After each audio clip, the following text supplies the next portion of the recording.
Then skipping forward, you end up back in the executive branch as vice president, unanticipatedly, I think, on your part. And you're in the new administration, getting organized, various minor crises, really, and then suddenly 9/11 happens. Right. And how surprised are you? I mean, how worried you've been worried about terrorism and about these kinds of attacks? It seems to be more than most people in Washington. Yeah, of course, I'd been Secretary of Defense and then went off to the private sector, and been running Halliburton, a big energy services company down in Texas, operate on a global basis, and George W. Bush, then the governor, asked me to. First, he asked me if I wanted to run with him as vice president. I said no way, I wasn't interested. Then he asked me to help him find somebody, and at the end of that process, I was a failure as a headhunter. And he came back to me again, and that's when I forgot that. So he'd asked you beforehand, before the search even. Yeah. So he just wanted you to be the VP. I think so. I at the time, I said no for all kinds of reasons, and but I don't think he ever gave up on the idea. Yeah. And by putting I had the opportunity to work with him for a couple of months as we went through the search process on what he was looking for, and heard him think about and talk about what he was looking for in a vice president, and he really had given it a great deal of thought. And in the end, I think it worked well. What was at the foremost of his mind? Foreign policy experience, which he presumably didn't have. National security was very much there, but also that it was a substantive position. It wasn't going to be just funerals and fundraisers. And of course, I never found a vice president who really enjoyed his time there unless he got to be president. And then something unfortunate had usually happened. That was the case. But no, he was looking for somebody who could play a major role in his administration and be a part of the team, part of the process. He didn't pick me. I'm from Wyoming, the smallest state in the nation, population-wise, 3 electoral votes. Turned out we needed all 3 of those electoral votes. It was that close. But I think he used that search process partly with the expectation that he might be able to persuade me once I'd heard him on this subject and talked with him about it and looked at people, that in the end I was the guy he wanted. And that's what he finally did after our last review down at his ranch in Texas. Just out of curiosity, if you had stuck to your determination not to come back as not to be vice president, not to accept his offer, maybe you've said this already publicly, I don't know, who would have been the vice presidential nominee? I've never clear revealed that. Oh, would you like to? No, I never talked about the people we looked at. There was a short list, I guess. There was a short list. You have a long list and a short list. Right. Long list includes the guy who calls up and said, "Look, Dick, I got a really tough race at home this year. If you'd let the word out that, I'm under consideration, that'd really help." Okay, you're on the short list, or the long list, not the short list. So it was it was fascinating. It was the second time I'd done it, because I'd done it for Ford when he picked Dole in '76. And but in the final analysis, we got down to having reviewed everybody, and I knew what he wanted, but he looked me in the eye after I finished that last review down at their ranch in Texas, and he said, "You're the solution to my problem." And I said, "Okay, I'll see what I would have to do to make it possible," because I had to worry about Halliburton, who's going to take over there. I got to get the family on board. They were not enthusiastic. Well, daughter Liz was enthusiastic. Lynn and Mary weren't. You can imagine what it's like when you go home at the end of the day and say, "Honey, sell the house. I quit my job. We're going back into politics." Right. But I'm glad I did it. It worked out well. It's good. Worked out well. Sure did. Well for who? Yeah, it worked out well for him. Not so much for the rest of us. Yeah, the rest of the planet was fucked. Yeah. But it worked out great for him. I wanted to start with that because you kind of forget how good Christian Bale's Cheney voice and impression and mannerisms are, and I don't remember even seeing Dick Cheney that I remember seeing him on TV once in a while. He would be they'd quiz him on stuff, but he really didn't appear that often. It would either be Bush or Condoleezza Rice or Colin Powell, because he was as popular as cholera. Why would you put him on TV? Right? He was the man behind the curtain. Yeah, exactly. Him and Rove, they had negative 40 charisma, but they're the ones doing all the planning. So yeah. Karl Rove has an obsession with the election of 1896, I think, the famous one where William Jennings Bryan and McKinley faced off, and it was like this weird upset Democratic nomination that then turned into William Jennings Bryan. Not a good figure of history, by the way. Not great. Absolutely slaughtered by McKinley, who had Mark Hanna, who was basically Karl Rove. Like he was a 1890s version of Karl Rove. And Wait, not the Mark Hanna who has the animals, right? no, not the Hanna-Barbera one, but but yeah. Anyway, welcome to Movie Night Extravaganza, everybody. Yeah. Welcome to Cheney Night Extravaganza. Cheney Night Extravaganza. Yeah, low-key, Christian Bale's performance, if anything, rewatching it, kind of underrated somehow. Yeah. Like, you Even though he forget. won almost every award for it. And but it's still like, it was like, he's pretty much is that guy. Like, and it's nuts. It's absolutely, as someone that I spent way too much time studying that dude, Cheney, not Christian Bale. And like, yeah, I mean, he 100% nails it. He 100% nails it. Like, it's astounding. All right. Well, I should introduce that I am Forrest Miller. This is Movie Night Extravaganza. This is the first episode of season 3. Kind of crazy. Season 3. Episode 77 altogether. I am, of course, joined by the entire crew. J. Andrew World, illustrator, Ben Burgess, aficionado, or something. I don't know. I don't even know at this point. Ben Burgess. You're starting off the new season with a bang. Ben Burgess aficionado was pretty amazing. Ben Burgess boxing aficionado, I guess, is the real. Yeah. I'm his trainer. You've seen all the pictures. I'm the man behind those pictures of Ben Burgess's rippling muscles. When he's done with him, he's gonna spit lightning and crap thunder. When the argument fails, it's time to just put him up. Exactly. Give them the fisticuffs. Kitty on stream. Kitty on stream. All right. Also joined by Conan Neutron of Protonic Reversal, Conan Neutron and the Secret Friends, all over the place. Performing at Caterwall coming up very soon. Has a new EP. All of these, are a fairly new EP. I mean, what was it, last month that it got released? I feel like if it's not last week, it's not considered new anymore. But yeah, it's new to me. I mean, we don't have it, like, we're getting a physical product in hand next week, so it's still new as far as I'm concerned. But yes, will history judge me in that way? I'm not sure. Not for me to say. We are the creators of history, after all.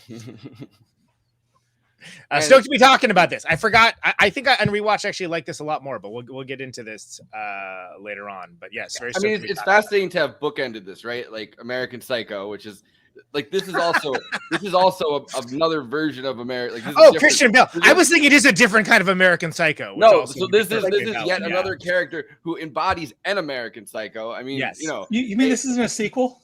Exactly. What? Patrick Bateman, and this is when his heart is finally giving out.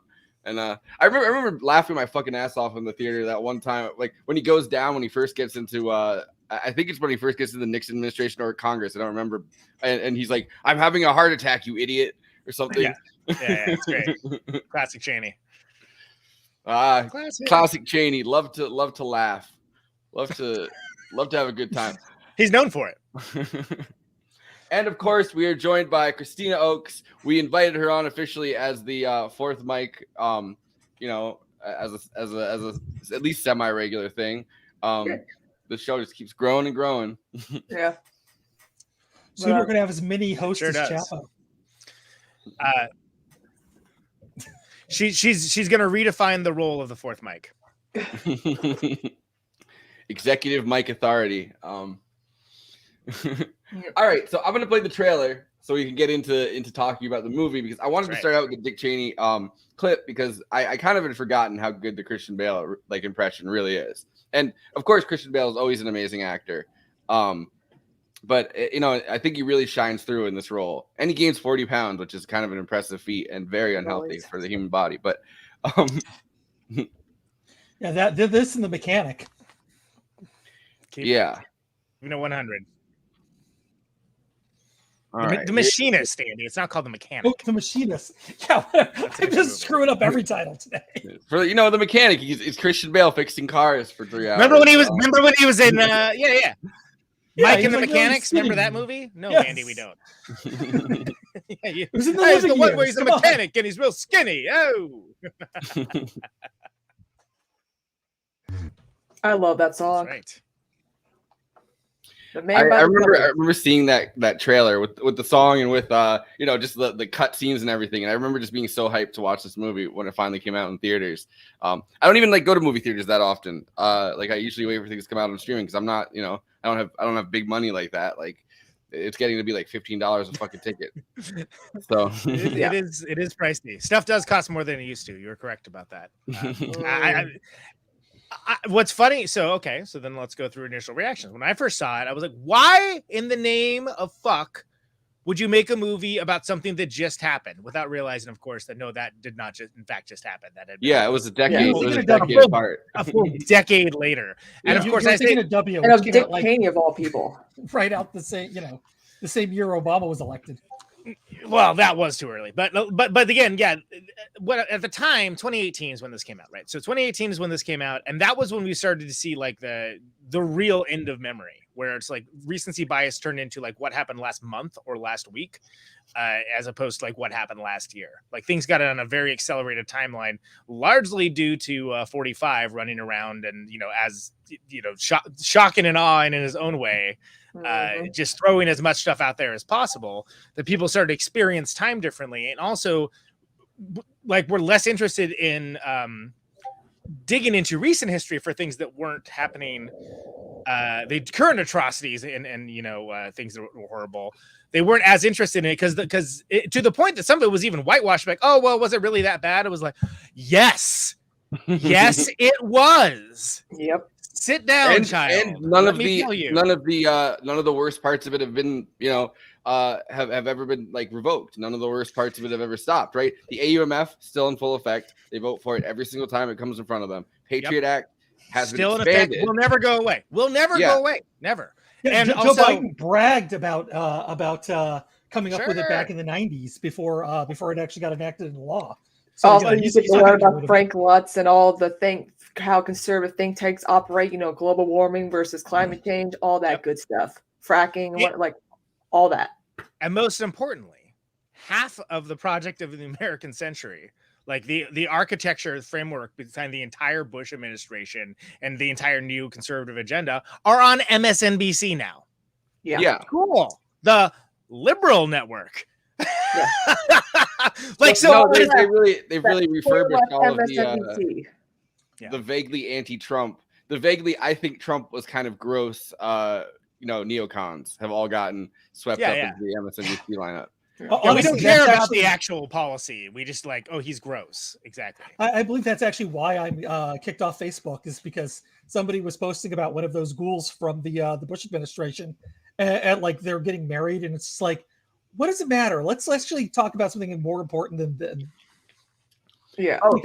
So one other thing I wanted to bring up in this conversation, Oliver Stone obviously came out with W. Josh Brolin, Thanos. Yeah, yes, he And, snapped in half of our act. that was 2008. That was as Bush was leaving the White House, and I don't think that movie, it felt very toothless. I think, right? Like I expected more from Oliver Stone when I went and saw that in the theater. Yep. And it kind of was just like literally kind of a humanistic portrait of the man behind the George W. Bush swagger, which number one, you don't fucking need. He's a fucking idiot party boy. What else? It was the least necessary biopic made in that decade. I'm not going to say of all time, because there's some really unnecessary biopics, but certainly of that era. Thank God Josh Brolin's career recovered being Thanos. He worked out okay for that guy. Well, I think, and that was the year after No Country for Old Men came out. I think, right? Way to 2007. squander all that goodwill. Yeah, good job. The only scene I remember from that movie is I remember Josh Brolin getting into a fist fight with his dad after he pulls his car and crashes into the fucking trash cans, and he's like mad drunk and just comes in and starts fighting with Poppy. All right, we're talking about that movie. Or we're talking about Vice, because I'd much rather talk about. But I did think it's turn my ass right around.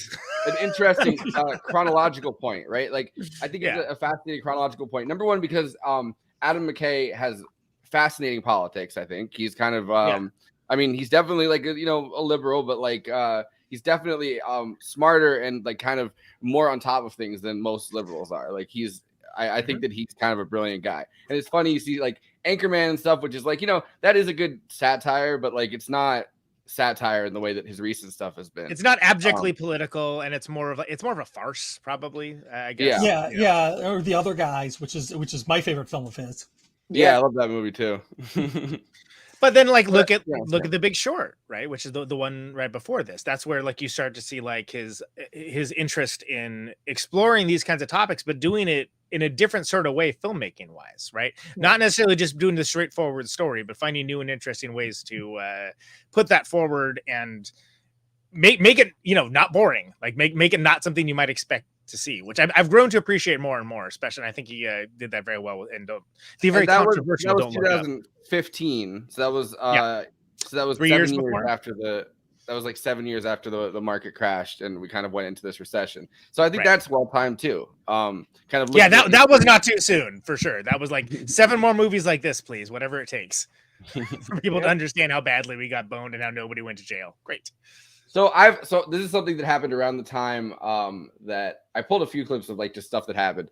This is around the time this movie came out. I completely had blanked this out of my mind because it's awful and I fucking hated it. But he said that this moment was one of the things that crystallized for him.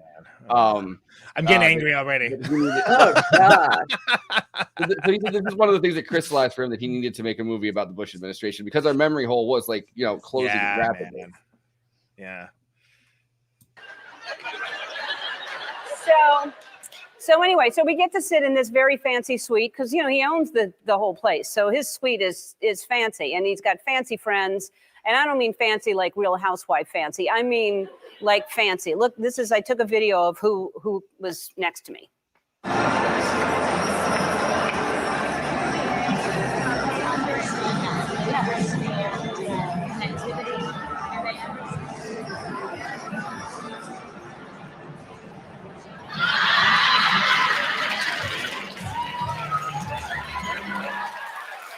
Yeah, fancy. So that was Portia, and that was Charlotte Jones. Portia was talking to, and George W. Bush, and then in front of us was the tallest man in the world. And so I've got to say, when we were invited, I was aware that I was going to be surrounded with people from very different views and beliefs. And I'm not talking about politics. I was rooting for the Packers, and get this, everybody in the Cowboys suite was rooting for the Cowboys. And so I had to hide my cheese hat in Portia's purse. And don't get me wrong, I like the Cowboys. I love the Cowboys. I love all the Village people, as a matter of fact. But Aaron Rodgers is a friend of mine. He's the quarterback for the Packers, and so I'm sitting in the Cowboys suite, the owner of the Cowboys, and secretly cheering every time the Packers scored or every time another whistleblower came forward. And the referees, you guys, the referees. But during the game, they showed a shot of George and me laughing together, and so. People were upset. They thought, why is a gay Hollywood liberal sitting next to a conservative Republican president? Didn't even notice I'm holding the brand new iPhone 11. And but a lot of people were mad, and they did what people do when they're mad. They tweet. And but here's one tweet that I loved. This person says, Ellen and George Bush together makes me have faith in America again. And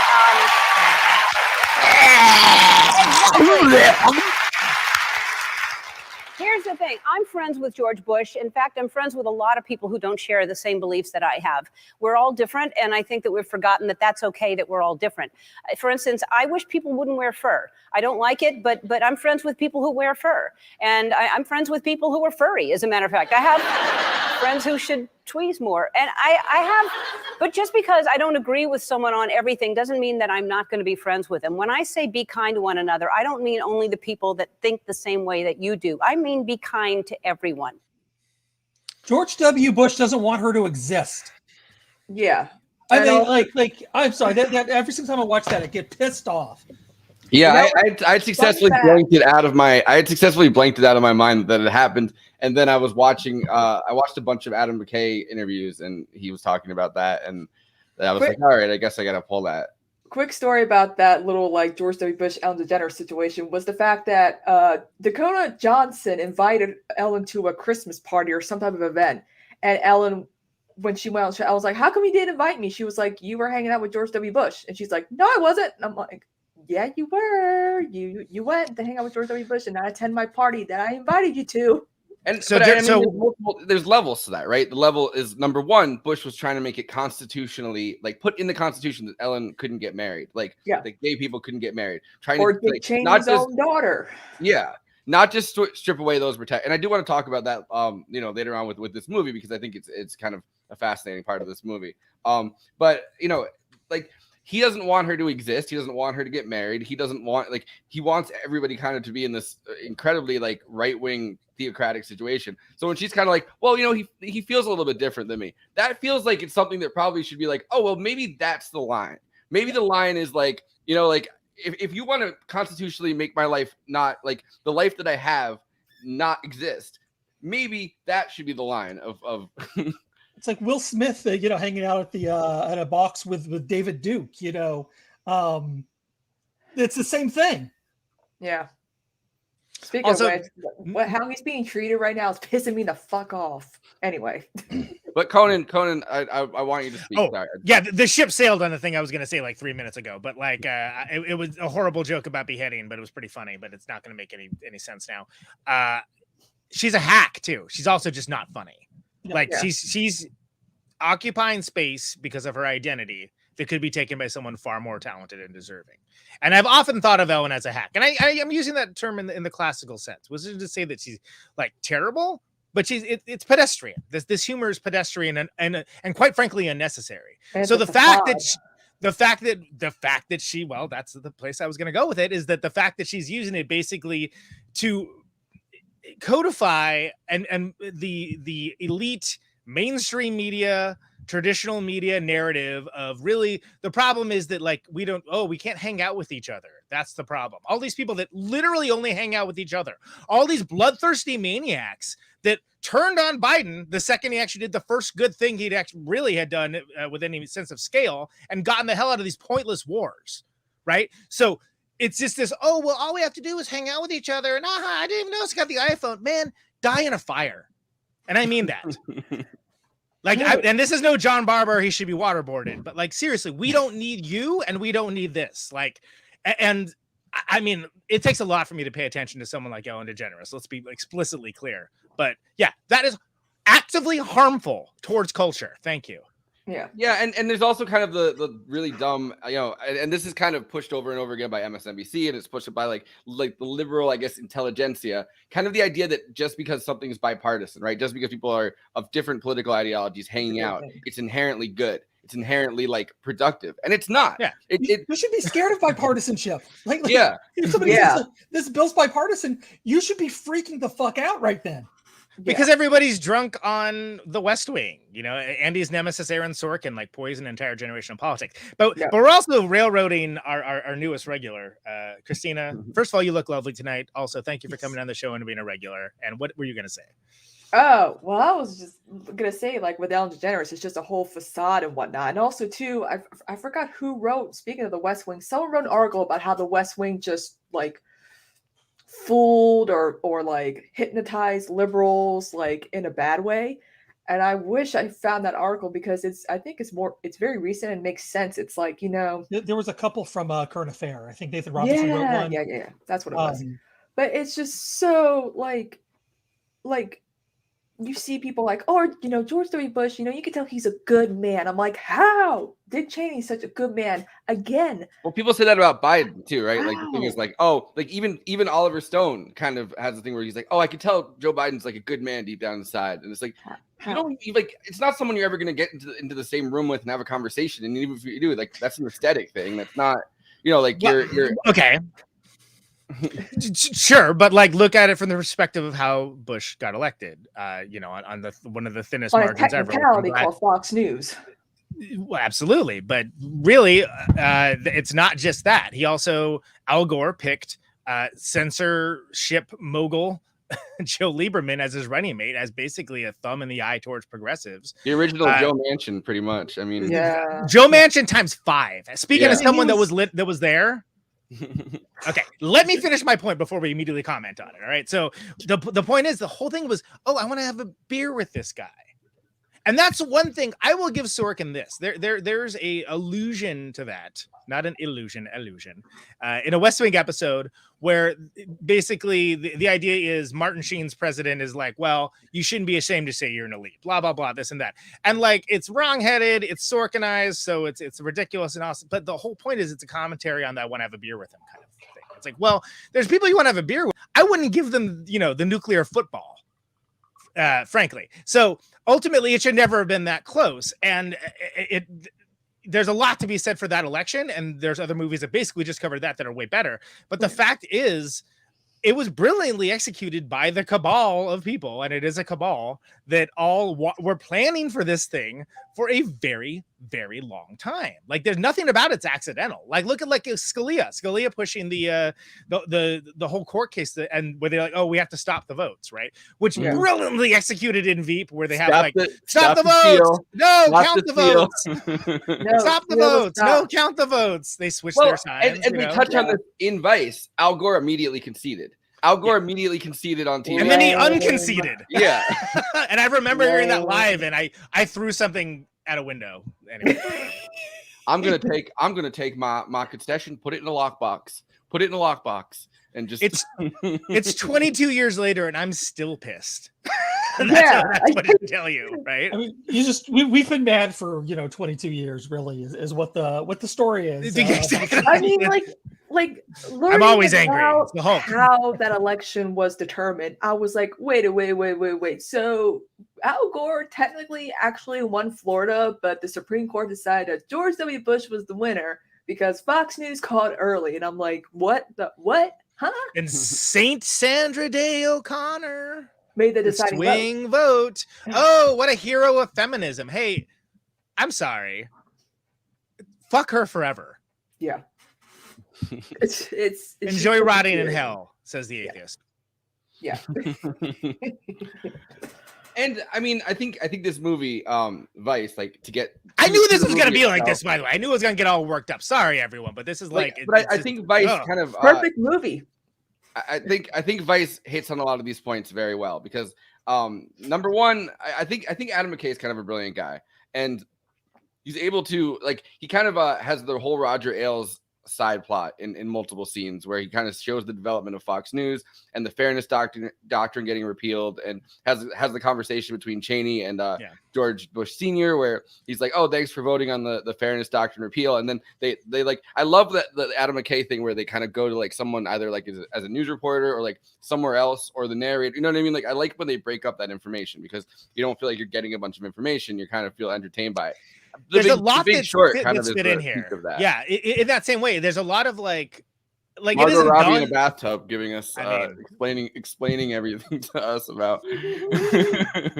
If that's what it takes, twist my arm. But he does a good job of fitting in a lot of information without it feeling like an exposition dump. Mm-hmm. Think of the De Laurentiis Dune, where it's like, hey, here's 15 pages of text you have to read, and then I'm still confused. I've read this book and I'm still confused. Not that I'm saying that it's the same level of inscrutability of Frank Herbert, but he does a good job of packing a lot of stuff in that all could basically be like movies in and of itself. And it's something where I'm not sure if I gave him enough credit for that first time watching this. So yeah, I don't give him credit now. I know everyone was on bated breath, worried. Oh, is he going to give him credit for it? I don't know. Let's see. Let's watch the show. I think one of the most brilliant. I'm trying to find where I wrote it down, but one of the most brilliant moments in this is when they have I forget his name, but the guy that plays Doc Ock in Spider-Man 2. They have that actor, Albert. Yeah, and they have him. Okay, go ahead. Yeah. They have him walk up with as a waiter, and he says he's been in some other things too. But yeah, go ahead. No, he's in a lot of stuff. That's the first thing that popped. He did a lot of cameos. Yeah. He's a great actor, but he's that guy. But he goes, tonight we're offering the enemy combatant, whereas a person is not a prisoner of war or a criminal, which means he has no legal protection. We're also offering the extraordinary rendition, where subjects are abducted without record on foreign soil and taken to prison in foreign countries that still allow torture. We also have Guantanamo Bay, which is very complicated, but does allow you to operate outside the purview of due process on land that isn't technically U.S. territory, but that we do control, which is fucked, by the way, because we literally just stole an island from Cuba, and Cuba fucking broke away from us. We're like, yeah, we're not giving that island back. We're going to torture people on it. We're using it. Well, and that's done as he's Alfred Molina's the waiter, and he's coming over to like the neocons at the table, and he's like reading off the menu items, and then Bales Cheney was like, we'll take all of it, or something along those lines, like one of everything, or so, I can't remember exactly what. You think I watched an hour ago? You think I'd be able to remember? But no, I think he said we'll have it all. Or something, and like he's exactly in the midst of his full transformation into this, and him and everybody around him, obviously, into the full transformation as like the tentacles of power fully gripping everything. I mean, not to find another Doc Ock reference in there, but like the tentacles fully grasped around the entire executive branch. Like just because Kristina's a regular on the show now doesn't mean you have to shoehorn in MCU references. Yes. But we should play a game called Find That Alfred Molina Cameo, because he's in so many movies for like less than 5 minutes. Extraordinary Rendition, also called No Way Home. It's good. Solid. Yeah. Those things largely continued into the Obama administration, right? Obama famously went out in front of the cameras and said, "Yep, we tortured some folks." That was like his admission that the Bush administration had tortured some people, and then they continued to do Extraordinary Rendition into Turkish prisons, into really every country in the Middle East that kind of has an abysmal record, right? Saudi Arabia, kind of putting these people in there to torture them in these black sites. That's something that very much continued into the Obama administration. Guantanamo Bay, Obama kept saying, he was going to shut it down, didn't actually shut it down at any point in his presidency. You know what I mean? Like enemy combatant is another thing that kind of, they kept taking people and leaving them there and saying, oh, well, we can't really get all these people out of Guantanamo Bay right now, but, we're going to eventually, don't worry about it. And then, they continued like fucking doing whatever like the fuck they were doing in there. You know what I mean? I don't think we know most of what they were doing in there. We know it from people who have had their like memories altered by years of fucking torture. It's hard to know like some of the most abhorrent things. I mean, they did shut down like Abu Ghraib, I think, in Iraq, and then we left Iraq. But that's kind of I feel like with Republicans a lot of times you get like we only end up seeing like the worst like when they go too far, right? Like I think Trump's COVID response. Trump went too far. Everyone kind of freaked out, and Biden got elected. If it wasn't Trump, and if it was someone that was able to that wasn't scaring the shit out of the business class, I guess. Jeb with an exclamation point. President Jeb. Please clap. I don't think they would have cared. I think they would have just been like, yeah, whatever. Like we only get these people to disappear. We only get these programs to disappear when they go so far over the line that like no person with a conscience could everybody at least with a sense of their own safety has to be freaking out about it. I mean, we're seeing it now with all the anti-trans bills and all the abortion restrictions being made. I mean, that they're just doing this to scare people for like the midterms. After the midterms, it's going to be too late. There's going to be too many states that pass their own ridiculous bullshit bills, harming trans youth. I mean, we're seeing it every day. And so it's going to be too late once the midterms come, and the Republicans are probably going to take control of the House and the Senate probably. And fuck, what's Biden going to do now? Not like he's doing anything. So yeah, even less than he is now. And don't worry, because when Clarence Thomas dies, he's not going to be allowed to put a Supreme Court justice on. But yeah, let's be clear. That's to motivate the crazies. That's to get their fantastic. That's to get their. I got to block that part of the screen. Yeah, cheers, indeed. That's to get their folks out. That's the thing that Fox News has told them they need to be upset about now. It's all critical race theory, and like the transgenders are coming to steal your soccer trophy, whatever. It doesn't matter what it is. Because here's the thing: it will always be something, always. Yep. Yeah, and they're very effective at doing this. And this is started by Lee Atwater. It goes back way before even the time of Vice, right? Yeah. And the thing is, it's been finely honed, and they do it so consistently, and the alleged opposition so dutifully engages with the frame every single time. It's like Charlie Brown and the football. Yep. It's every single time, every year. Rick Perlstein's book series, the four of them. There's I always forget what the first one's called, but there's Nixon Land, Reagan Land. I always forget what the Nomadland. Over the Invisible Bridge. Yeah, the Invisible Bridge between Nixon Land and Reagan Land. And then there's it's like Over the Invisible Bridge, I think it's called. And then he has one. No, it's the Invisible Bridge. Oh My Stars and Garters is the other one. No, so he has one about he kind of posits that it starts with Goldwater. And kind of the unmaking of like the liberal consensus under LBJ that ends up with kind of Nixon taking power. Nixon, who is someone that doesn't really, in the same way that I think that this touches on this movie really well, because there's a scene that really like struck me every time I watch this, which is Steve Carell as Donald Rumsfeld and Dick Cheney having the conversation. He's like, so what do we believe? And then Steve Carell just starts laughing and he's like, what do we believe? What do we believe? And he just fucking slams the door in his face and he's just laughing in his office, because I think Nixon's kind of the prototypical version of that, right? Like Nixon's set ideology was Republicans need to win.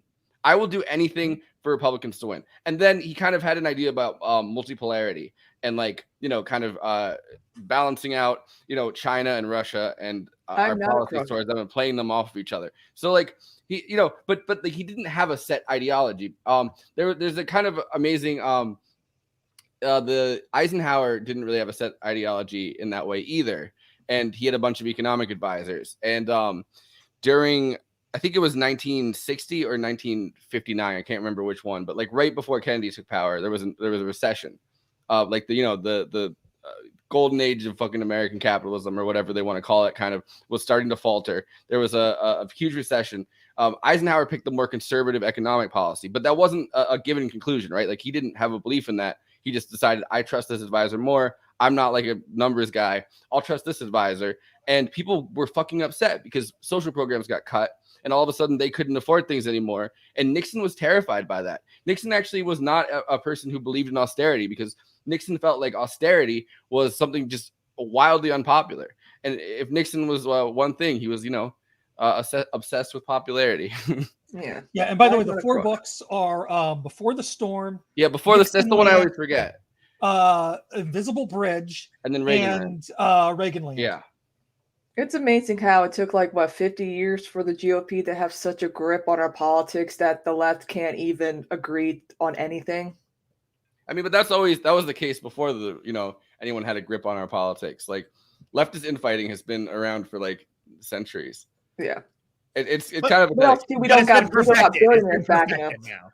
I mean, it's You ever perfected read out of the Marx's point that letters?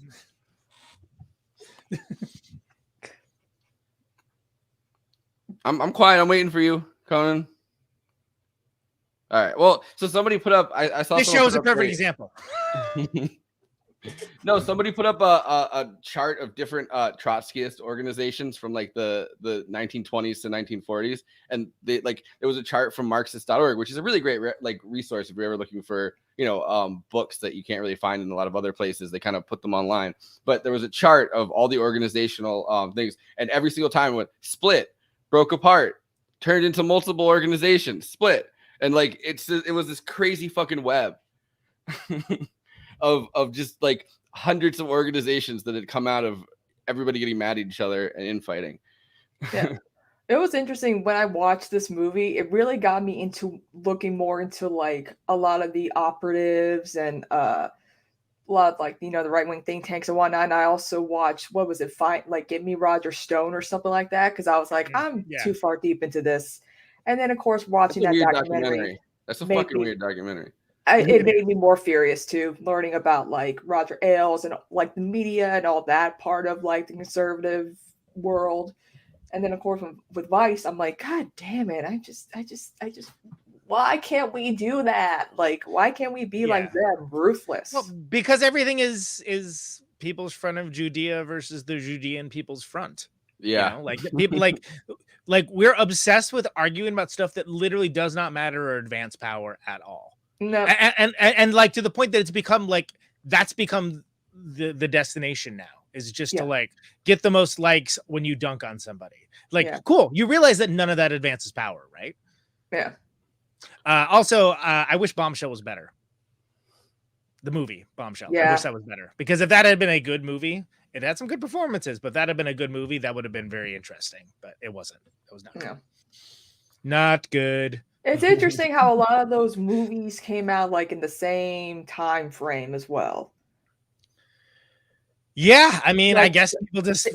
I guess they wanted a post-Bush Fox type of like dissecting of like what was going on, and plus also Me Too was at its peak and whatnot. Well, so let's think about the timeline, right? Okay, so that's like can't remember exactly when Bombshell came out, but like there was a time period in the 2018 midterms when like the wave kind of began to crash back for Trump. Democrats retook the House, et cetera, et cetera. There was the feeling of momentum. You know, people like Bill O'Reilly had been, you know, put out to the cornfield, aka his podcast, And for they got like replaced by fucking Tucker Carlson, who is but that doesn't matter. That doesn't matter to the evil point. That's completely irrelevant to the point. I'm talking about No, I know. I'm just saying, like, okay. The time period is like there was idea that like the Fox wave or that conservative wave potentially was like crashing back, right? So I think what maybe was in the zeitgeist is like, oh, now's the time to do these kinds of movies because like the people are like with this and et cetera, et cetera. And again, most of them aren't very good is the problem. This one's pretty good. Like I said, I liked it better than when I saw it the first time. I didn't dislike it when I saw it the first time. I just didn't like it nearly so much as like The Big Short. And I've come around on Vice. I think Vice is good. And it's a criminal act that Christian Bale did not win Best Actor. all right. Oh, So yeah, Bohemian Rhapsody. I like the Queen movie. Oh you've hit a point talking about the actual making of this movie, right? I Yeah. have Christian Bale talking about cool. Awesome. his I have so many clips from stuff that I'm probably not going to get to, but I have I have like 14 clips of stuff that I found. That should be your Patreon content, is just like put all the clips that you don't get to use in the show and be like, here's Conan was too busy yelling about Bohemian Rhapsody. Couldn't play this one. There's no time. Which I like. It was good. It was fine. Whatever. I think one that I don't feel like is private is that for a fly fisherman, and this is perhaps thought to be somewhat innocuous given the Iraq. Oh, the guy asked a question. I don't know why this didn't come up in this. The guy asked a question where he said, if you had one question to ask Dick Cheney, or if you had questions to ask Dick Cheney, what would you ask him? So that's what gets queued up in this clip, and I realized that that was cut out of it. I think one that I don't feel like is private is that for a fly fisherman, and this is perhaps thought to be somewhat innocuous given the Iraq war and enhanced interrogation and all of that. But one thing I would ask is, as a fly fisherman, why not more care about the environment?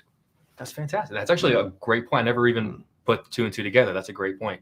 Between Vice and The Machinist, and even with The Dark Knight, you have obviously pushed your body to different extremes. Which physical transformation most helped you connect or figure out who a character was? They all did. And even ones that were not that extreme. You know, you just have to find the right place. It doesn't have to be an extreme place. Mm-hmm. This had to be. However, with a wonderful team, obviously led by Adam, but with Greg Canham and Chris Gallagher, the makeup and prosthetic artists on this, who we were together 4 hours every day before filming started. We did an incredible job. Or the extreme of The Machinist, but you don't have to go to those extremes. I'm just searching for what is the right place. Absolutely. Do you still feel like you have it within you to, if the next character called for that, could you do it? I don't know that. It's a little bit too recently, having just lost the weight from this. I'm not sure that I would want to embark on that any longer. Fair enough.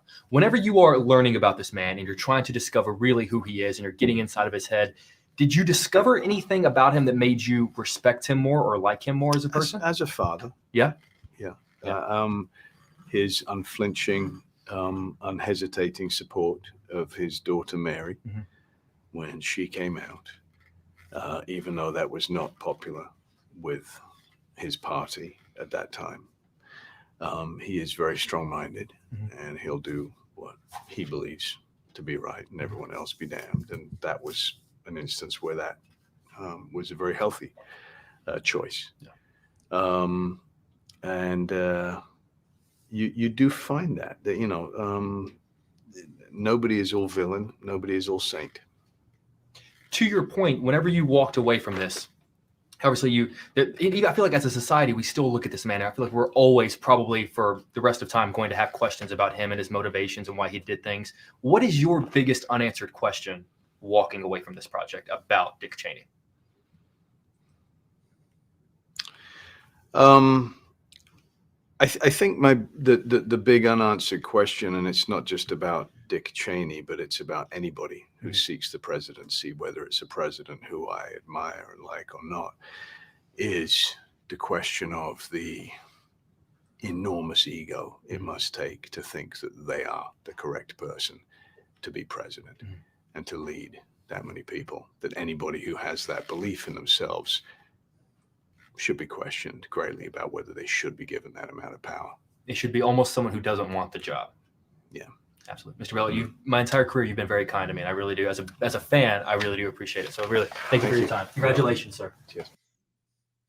It would be kind of wild if he did The Machinist first and then did Vice like immediately afterwards. He could be his own before and after weight loss picture. Thank you.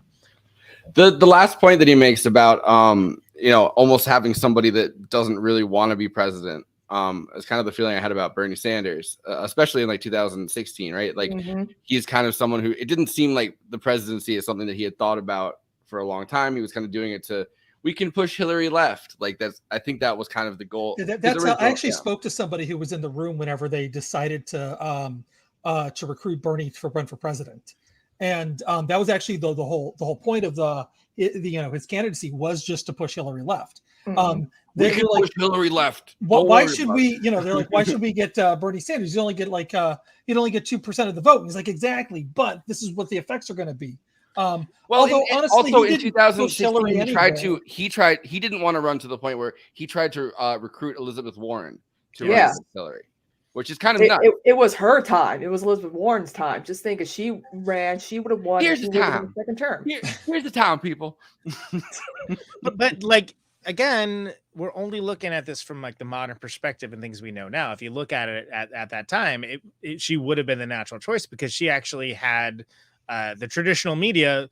They like talking about Elizabeth Warren, whereas Bernie Sanders, like, it was like, oh, that guy. Like, just like before he even ever ran, which was, by the way, I remember the announcement. It was like midday. He didn't even have a podium. Like he just walked out on the lawn and like said he was right. And I was like, what? Because you gotta remember, I'm one of the guys that I'm from Oakland, right? But unlike most people, like I knew exactly who Bernie Sanders was. And it's a very interesting reason why I do, because when he was mayor of Burlington, he put together this all ages space and like really put the powers of the city behind it, which of course, as someone that like tours and whatever, like you pay attention to that kind of thing. So I paid attention to him early on. So like from like mayor to like when he like went to like the House into the Senate and was like eagerly like, wow, I can't believe that like this awesome guy is like advancing in all these levels of power and able to do all these cool things.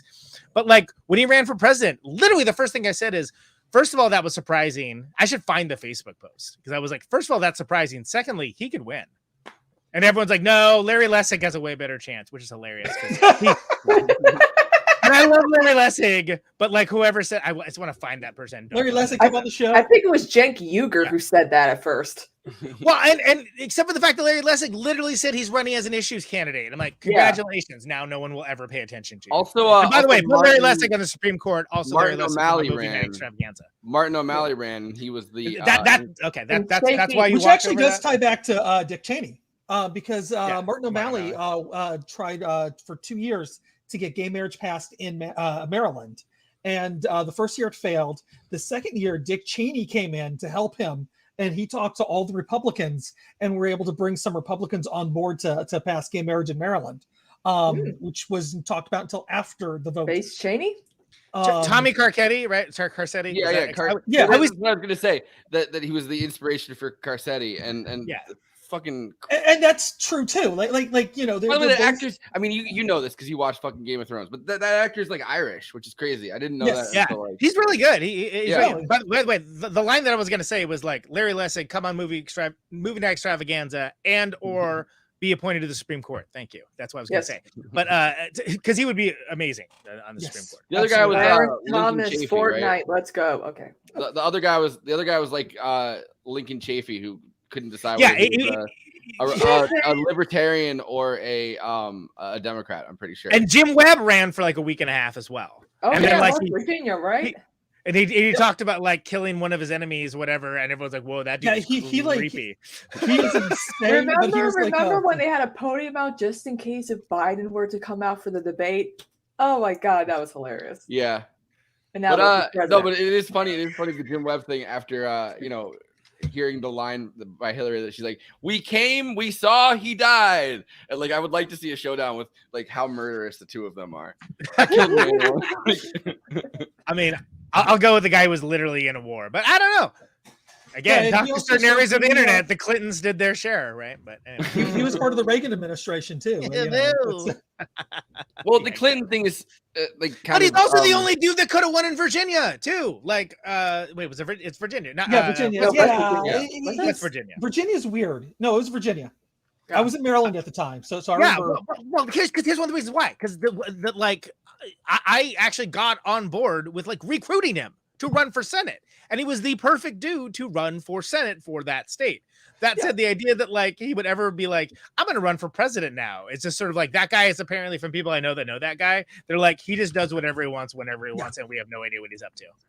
Because like Tim Kaine, I remember whenever he was running for governor of Virginia, and he was just like, hi, I'm Tim Kaine. I'm against abortions and I hate immigrants, and Tim Kaine in the membrane. Oh, That was before he was. Even my ride or die Hillary Clinton friends were like, "Oh my gosh, she made a terrible choice." Yeah, he's this goofy leprechaun harmonica dad down the street who has the barbecues and says, "Yeah, it sounds like someone's got a case of the Mondays." He's that guy, right? The only memorable moment from that entire campaign with Tim Kaine was Lin-Manuel Miranda. Tim Kaine in the membrane. Tim Kaine in the brain. I hate Lin-Manuel Miranda. That and everybody's just like, oh my gosh, he speaks Spanish. Oh yeah, like he's like the goofy dad next door who always wants to engage in conversation a little bit longer than you want to. Is exactly who he is, and he's perfectly fine as a senator, and he had zero business being on any presidential ticket ever. But that guy was always in the conversation as a vice presidential candidate, much in the same way as Gray Davis used to be. Gray Davis, aka now known as the recall governor, the one who was recalled so that it was supposed to be a certain congressman could run for governor and win, but ended up being someone very near and dear to Andy's heart, Arnold Schwarzenegger, who basically governed as a Pete Wilson right-wing Republican, because he didn't care about policy at all. He just wanted the status of it. But like everyone used to talk about that dude running for president and or vice president for all these quote unquote game theory reasons, whatever. It's like, I'm sorry, have you fucking met Gray Davis? He's he's an absence of personality. Like, nothing against the guy, but like there's a void where there should be a personality. All right, so speaking of, I don't know. Why are we talking about this? Yeah, okay, I don't know. Speaking of Congress, speaking about Dick Cheney, this is I didn't know he had a career before the vice presidency too. I was like, what did he do? This is an absolutely harmonica dad clip. This is Dick Cheney in 2015. He and Liz Cheney, good friend of MSNBC now, because she opposed January 6th. They wrote a bunch of op-eds and they wrote a book together where they start talking about how Obama didn't torture enough people, but it's not really torture. It's not torture, don't worry, but we got to bring it back. And this is in 2015. This is Dick Cheney still making the case that we should be torturing people. Yay. His fellow Republicans, however, are uneasy with the intelligence policies the Cheneys want the next president to bring back, including the enhanced interrogation techniques that a Senate panel deemed torture. First of all, it wasn't torture. The waterboarding, for example, torture. That was the most egregious thing we did, supposedly, in the enhanced interrogation program. It was the most significant source of intelligence for us that we absolutely had to have, and that was on Al-Qaeda, how big they were, where they were, who their leaders were, what their plans were, and so forth. All of that came out of enhanced interrogation. What do you say to those who say, yes, perhaps they worked, but we sacrificed our values in the process? Well, first of all, I don't believe we sacrificed our values. I think the number one responsibility of senior public officials is to safeguard the nation. Nearly 7 years out of office, Mr. Cheney remains a man not eager to make either apologies or skirt controversy. If you just nothing but warmth and friendliness and so forth, seriously can't deal with the kinds of issues that I've had to deal with over the years and that I wanted to deal with. It's almost, I think, if you are criticism free, then you're probably not doing your job. How many heart attacks has Dick Cheney had again? Not enough. Exactly. Man, that In this, they also- the crab race out. in this, And that's Dick Cheney and Liz Cheney make. I didn't. Well, I think I did actually clip this, but I don't want to play it. Good father, They daughter. make the case that Obama created ISIS by pulling out of Iraq. Which, if you know anything about the Iraq War, the Bush administration kind of created ISIS because they, Zalawi, The movie shows it who was too, which there. is great. They literally had Zalawi, who was like the person who ended up kind of creating the first like ISIS cells, pretty much, and they like inflated, like super inflated him as a potential connection between Bin Laden and Saddam and 9/11, and like so they created this kind of fabricated character who ended up founding ISIS. So but yeah, it was because we left Iraq. It wasn't because we were in Iraq in the first place. But like, all right, so there's two different, I guess, threads that need to be discussed with this movie, right? So there's like the humanity in some way that Christian Bale brings and that Amy Adams brings, and that the whole family kind of brings to these characters, which like, and I think that this kind of gets, like, in American politics, we get distracted by this a lot. Like, whether somebody's a good person, right? Like the humanity of them, like are they a humane person? Like, Jim Jones a good person. And what I think what Vice does well is has the which actually happened. This is a real thing, but like Liz Cheney coming out against gay marriage and getting the nod from Dick Cheney that's like, well, you have to win. That is a thing that happened, and that is a moment that happened on national television and did devastate like the two sisters. You know what I mean? Like, and Dick Cheney did approve of that, and Lynn Cheney did approve of that, and so that kind of, at the end of it, kind of devastates. The one last shred of humanity, it feels like, is that he loves his daughters. He wants to take care of his daughters, and at the end, he chooses the daughter that has a political future over the daughter that does not and is gay. And that moment, kind of, I feel like, is the last of Dick Cheney's humanity. Kind of, Adam McKay very very accurately just shreds that last like 1%. So yeah, so there's that part, and then there's the obviously the politics of it, and I do want to talk about that, but I wanted to talk about the that part of it first. If anyone wants to go and I just like but he's still choosing like one daughter over the other though. Like that's what still like which pisses me off. Well, he's like, choosing power. He's choosing power over a complete lack of power, right? Like he's choosing Liz Cheney, continuing the Cheney legacy, which means that there's going to be another generation of neocon, like fucking villains in Congress. Like he's choosing that. With corporate Democrats actually donating money to her now, which is a scandal. Which is like, you don't deserve to have that money. You should literally be grifted and have your whatever fortune you have stolen if that's what you choose to do. I would even say she should be waterboarded, but where's Absolutely. Barbara? He also, and Every that, Cheney like should the be Hitchens, waterboarded, except for maybe Mary. Mary gets the right? Where Hitchens is like, maybe Mary. Hitchens like neocon moment. I know that Ben's talked about this a lot, but like there's the Hitchens turn towards being a neocon where he ended up letting himself get waterboarded and then realized like, no shit, this is fucking torture. This is fucking terrifying and it's torture. Yeah. I actually might have gone too far with this one, which is not something that Hitchens ever really recognized in any other fucking capacity. Yeah. What's interesting is when actors talk about characters that they like, real life people that they portray, like some of them are like, oh, like I don't trust this person at all. Like Lady Gaga was talking about that the wife of Gucci. She's like, I had to think of her that she was a child once, she was innocent once, and I had to love her unconditionally despite the fact that I don't trust her. I don't want her near me. I'm like, girl, where are you going off on? Like, so, like it's like. What do you guys think about Amy Adams' performance in this? I think she was great in this. I've been waiting for an opportunity to bring it up, and I thought that she was a shoo-in to win the Oscar just because she got robbed from her rival. But I thought it was great. And like, obviously, she's incredible actress, very beautiful, very glamorous. And to have her just like occupy that role of this, perfect archetype of the political, like especially conservative political wife, right? Mm-hmm. Like she was fantastic. Like top shot. I mean, like there's a lot of amazing performances in it. And I was actually surprised. Who won? Wait, so, okay. I remember Bohemian Rhapsody was Rami for Best Actor. Who won Best Actress that year? We'll Oh, get man. we'll get our researchers on it. Anyway, yeah. Go ahead. I'll Steve Carell was good too. He was a good Rumsfeld. I was like, Steve Carell's Yeah. Rumsfeld. Oh, Yeah. so I have an dramatic Amy Adams role. clip. This is she and Steve Carell did a and I want to talk about Steve Carell after this because I think he does an amazing job too in this. But this is it just happened to be frozen on him. But Olivia Colman for The Favorite. Really? Yes. I like Olivia Colman though. I mean, she did good. Which one was that? What's it? The fact that I have to ask you which one was that means I probably either didn't see it or didn't care, one or the other.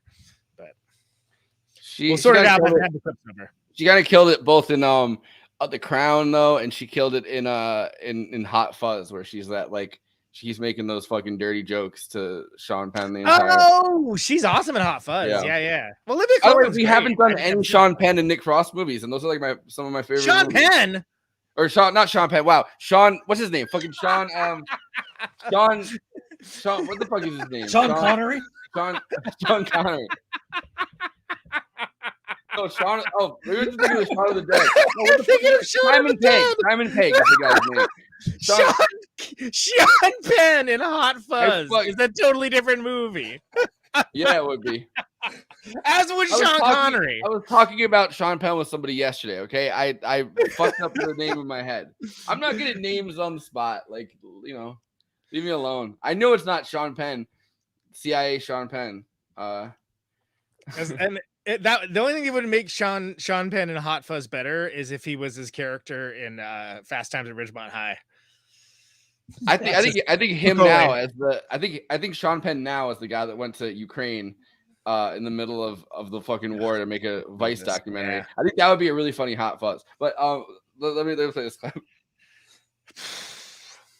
Lynn herself and your portrayal of someone who doesn't necessarily is not a political person at first, but finds herself embroiled in a political world and becomes almost kind of Machiavellian about it in her own way is amazing. It's an incredible portrayal. What sort of research did you do into that particular time in her life? I started sort of looking at Lynn where I would find her today or about a year ago. She wrote a lot of books, did a lot of book tours, and then I went back and when I started doing that, I realized I had to figure out who she was outside of my political knowledge of her and outside of my own judgment and my own point of view. So I kind of let all of the current research go, and I really spent more time figuring out who she was, where she came from. And in doing that, I found a girl who grew up in Casper, Wyoming, from a really hard life, not a lot of privilege, and who just worked her way out of there. She worked hard at everything she did. She had a lot of ambition, a lot of drive, and that wasn't encouraged in women the same way that it was in men at that time. And so she applied that to her education. And so I just got to know her outside of the political arena, and I think that really helped me sort of drive the character in a different way that felt more grounded. Yeah, trying to humanize her for yourself? Oh, absolutely. I have to do that with every character, or else it's just words on a page or an image I have in my head. So finding the truth of who they are. Yeah. Do you find that easier or harder with someone with a historical perspective that you may have such a clear judgment on because you lived through that moment in history, whatever your judgment may be? No, I think that I stepped aside from that. Yeah. I mean, I have to do that with every character. There's characters I've played who behave in ways that I find not at all congruent with my own personal beliefs. I could just look at sharp objects, the drunk driving alone in that. But I have to step outside and I have to go into a character and try to understand them in order to portray them in a way that doesn't feel like you can't feel my own personal beliefs, because I'm playing Lynn, and what does Lynn believe about herself? What does she believe to be true about her intentions? And that is then what I hope to portray. Yeah. Do you do the same thing with Rumsfeld, Steve? No. But I love the way it was used as sort of an introduction, because it's a pretty strong introduction to a character and to a relationship. Lot about Lynn too. It does, and it says a lot about their relationship. And it's funny. I hope my mom doesn't mind me telling these stories. I watched the film with her for the first time. I watched it with her, and at the end, she was like, "I like that Lynn Cheney." I gotta say, Amy, I know so many women like that who just kicked their men into their position, and so it is of a different generation where, the options weren't set in front of Lynn as clearly as they would be today, as she didn't have the choices. And, she was really intelligent. And I don't think she's saying like, you're going to be successful or I'm leaving you. She's essentially saying, I'm getting out of town. Are you coming with me? Right. Or are you going to stay back here? Because I'm not going to do the plan where we stay back here. And I did understand that. She has her manner is very different than mine, but I completely understood the messaging of, I'm getting out of here. And are you coming with me? Or is this the choice of who you want to be? I enjoy all of those conversations when my partner does that to me. Absolutely. Thank you. Yeah. Have any of you have any of you folks seen the movie yet? Way to learn all the wrong lessons, Mom. Oh yeah, Lynn Cheney, she's great. By the way, that Lynn Cheney, she's really killing it over there. She got her man to be the vice president, don't you know? one nomination for Best Actress for American Hustle for Amy Adams. 5 Best Supporting Actress nominations. She's like the female Leonardo DiCaprio in a way. Yeah, so Junebug, but with Junebug, Doubt, The Fighter. You don't think Leonardo DiCaprio has talent? I mean, he's got charisma. All right, I'm sorry. I couldn't let that go. And not. I'm sorry. Yeah, there's 2 things. There's 2 things that make actors interesting. It's like talent and charisma, and you can have talent or charisma, and you can have both. Like John Stamos. That's it. Certainty and talent. It takes more certainty than Conan. I'm sorry. Keep going with your point. Yes. I was trying to do a bit unsuccessfully there. So Junebug, Doubt, The Fighter, The Master, and Vice as Best Supporting Actress, and no nomination for Arrival, which was a criminal act in and of itself. It's weird that she got. It's weird that she was nominated for Best Supporting Actress for this movie, right? Because she's like the lead actress in this movie. I don't. Yeah. Well, this is. It's a dude's rock movie. It's also like the support. Dudes rock. Oh, can we talk about Sam Rockwell as George W. Bush? He fucking killed it.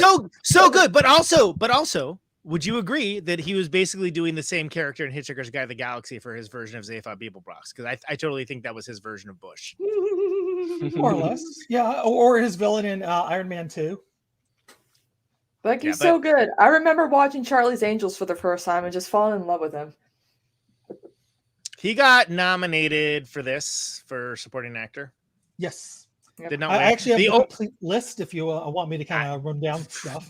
Please, let's see if you can get through it. So actor in the lead role, we got Rami Malek, which we covered. Bradley Cooper for Star is Born. Willem Dafoe for At Eternity's Gate. Oh, and the classic Green Book had the hell is that even? Supporting actor had Sam Rockwell nominated against Richard E. Grant, Adam Driver in Black Klansman, Sam Elliott and A Star is Born, and he was beat by Mahershala Ali. Yeah, from Green Book. What a piece of shit movie. I love him. I love that actor. He's a fantastic actor. Yeah, but I'm that sure movie he's sucked. like one of those guys who could read a phone book. It was so like 1990s era, like when it came to like dealing with racism. Yeah, unforgivable as a modern movie. If it was 20 years older, I might give it a pass. But like, what did you guys think of? Did any of you guys see 3 Billboards Outside of Ebbing, Missouri? I liked that movie. I liked it. I mean, Frances McDormand's great. Yeah. Even in movies I don't like, even the movies I don't like the messaging of, like Nomadland. I don't necessarily like the messaging. She fucking killed it though. I'm not gonna lie. You know what's interesting about the awards that like season that time though was like, okay, the Critics' Choice Awards had Christian Bale was nominated for best like actor in a drama and actor in a comedy, and he won both the Critics' Choice Awards for those for Vice. Well, kind of works. I mean, I can. But tragedy plus time equals comedy. Am I right? Yeah. Amy Adams was up against Emma Stone, Rachel Weisz, Marina de Tirva. I don't know who that is. And I don't know either, but I want you to read all these lists from here forward. Lost to Regina King for If Bill Street Could Talk, which I never heard of, but Regina King, she's fantastic. I've had that on my watch list since before I had a watch list on Letterboxd, and I still haven't seen it. But I hear it's good. I know someone. I that like was in Regina that. King. She's good. No, she's great. You know, as bad as that I don't think I Watchmen prequel watched. was, I don't think I phenomenal. watched If Beale Street Could Talk, but I know an actress that was in that. That I was like friends with in high school and college. Is for it a Regina year King? before- No. Oh, That's this the only girl- person I know in that movie. So No, this It's not girl something you care Ebony about. that went to high school with me, and then I sat next to the first freshman year of college. I went to community college. We were in the She's in same- Wu-Tang. Yeah, she's in Wu-Tang too. She's in Master of None. She's in a lot of stuff. She started getting those roles though when we were like college freshmen, because we'd been in the same class and everything, and we like had a class. It was the class that I first saw a lot of the movies that like I referenced on here, because it was like this weird like film survey class, and we like hung out during that. And then like within I think a year, she started getting these major roles and just like was not around in school anymore. If Beale Street Could Talk, is that off of the James Baldwin book? Is that right? Yeah. Can we get a person of color to answer this, please?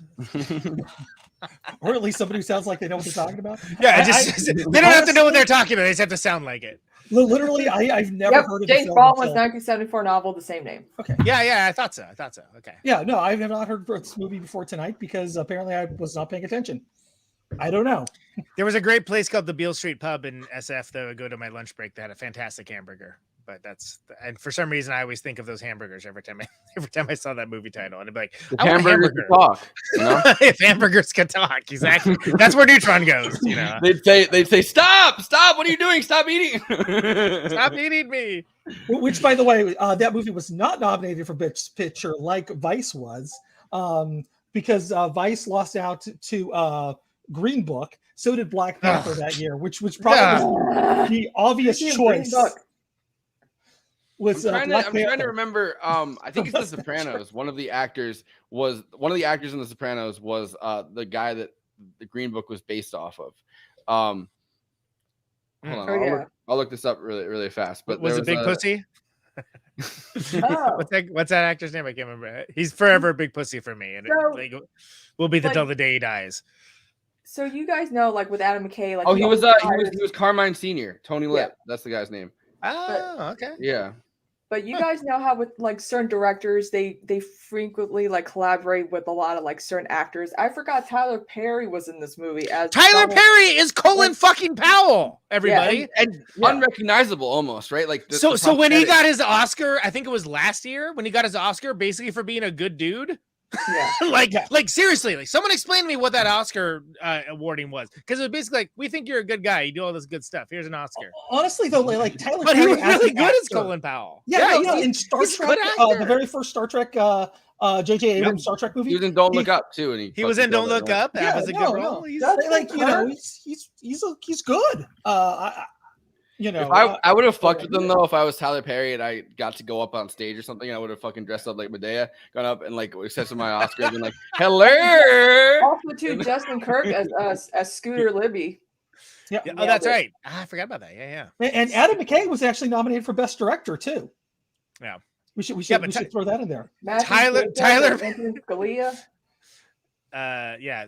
Medea goes to the Secretary of State's office. Yeah. But anyway, Tyler Perry was great to the point that I was Medea like, goes to Guantanamo. yeah, that's way better. Well, let's see. He was Secretary. It'd be more like Ford. No, Medea goes to the UN. He's doing the Medea's UN. foreign incursion. Yeah, is what I was thinking. Yeah, but that works too. It's yeah. Medea goes to the UN and he has That's the right. Anyway, this bit's dead. I'm declaring this bit as dead as the weapons of mass destruction. he definitely kills it in Don't Look Up. He does seem like a good dude, and he is a good actor, but he did get an Oscar for being a good dude. Let's be clear about this. It happened. I saw it. I was like, I can't believe I'm seeing this. Like, what is this Oscar for? Exactly. You know, I'm looking forward to Schwarzenegger getting his because, you know. Yeah, I was going to say, and Amy Adams still denied, but okay, sure. Tyler Perry gets an Oscar for being a good guy. Anyway, I'm going to let this go now, but. Yeah, so I want to talk about Amy Adams first. And all day long, twice on Tuesdays, my friend. Let's go. Her role in this is I think really amazing because she kind of, you know, I mean, we watched Arrival and she's very she's very smart. She's on the ball in that movie, but she is like the the pure goodness of that movie, right? Like I don't think of her as kind of a villainous character in any of the roles that she really plays. In this movie, she is a villain. Like as is Christian Bale as Dick Cheney, as is everybody. Like there's no good, like, you know what I mean? There's nobody that you watch this movie and you're like, kind of pushes him in a way. Yeah. Like she's like, you can do this. And they both start out as apolitical, right? Like they both start out as people that aren't thinking about like, oh, well, we're Republicans because we believe in Republican values, whatever the fuck that means. Government like, or whatever. Whatever. Exactly. But, what does that mean? But like there's the idea that comes back over and over again. But also regulate Facebook because there's not enough right-wing speech on it. Go ahead. Yeah.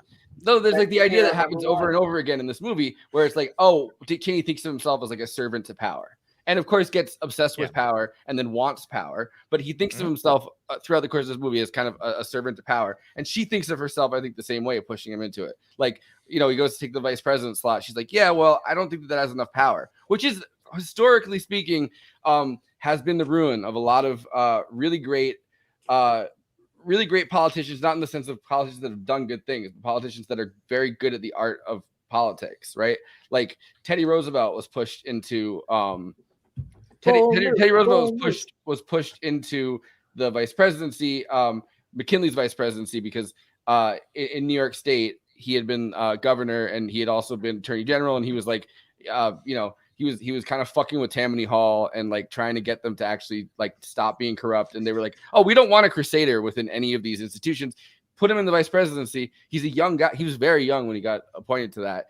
And he was also a vicious imperialist, but like he was put into that slot at like the worst moment in time he possibly could have been, because in New York State, they didn't want him to like look into the corruption, right? Like there's stories like this over and over again. LBJ is another person who, relentlessly ambitious, that got pushed into the fucking vice presidency. So there's a long history we learned a lot about LBJ in the student loan, like the tuition system today on stream, and man, I'm pissed. Oh. Yeah, I appreciated Daniel Day-Lewis's excellent performance in 2002's "Fucking with Tammany Hall" with Leonardo DiCaprio. Here we go, aka Gangs of New York. Oh yeah. I mean, I'm kind of a Tammany Hall fan in some ways because it's corrupt and I'm not pro that part of it, but like they did kind of give a stipend and jobs to all like the entire immigrant community. Yeah, they're job creators. I mean, that essentially is all they really did, right? Like they wanted votes, and they said, how do we best get votes? Number one, we have bars and saloons all over the city that you can go to and just kind of hang out.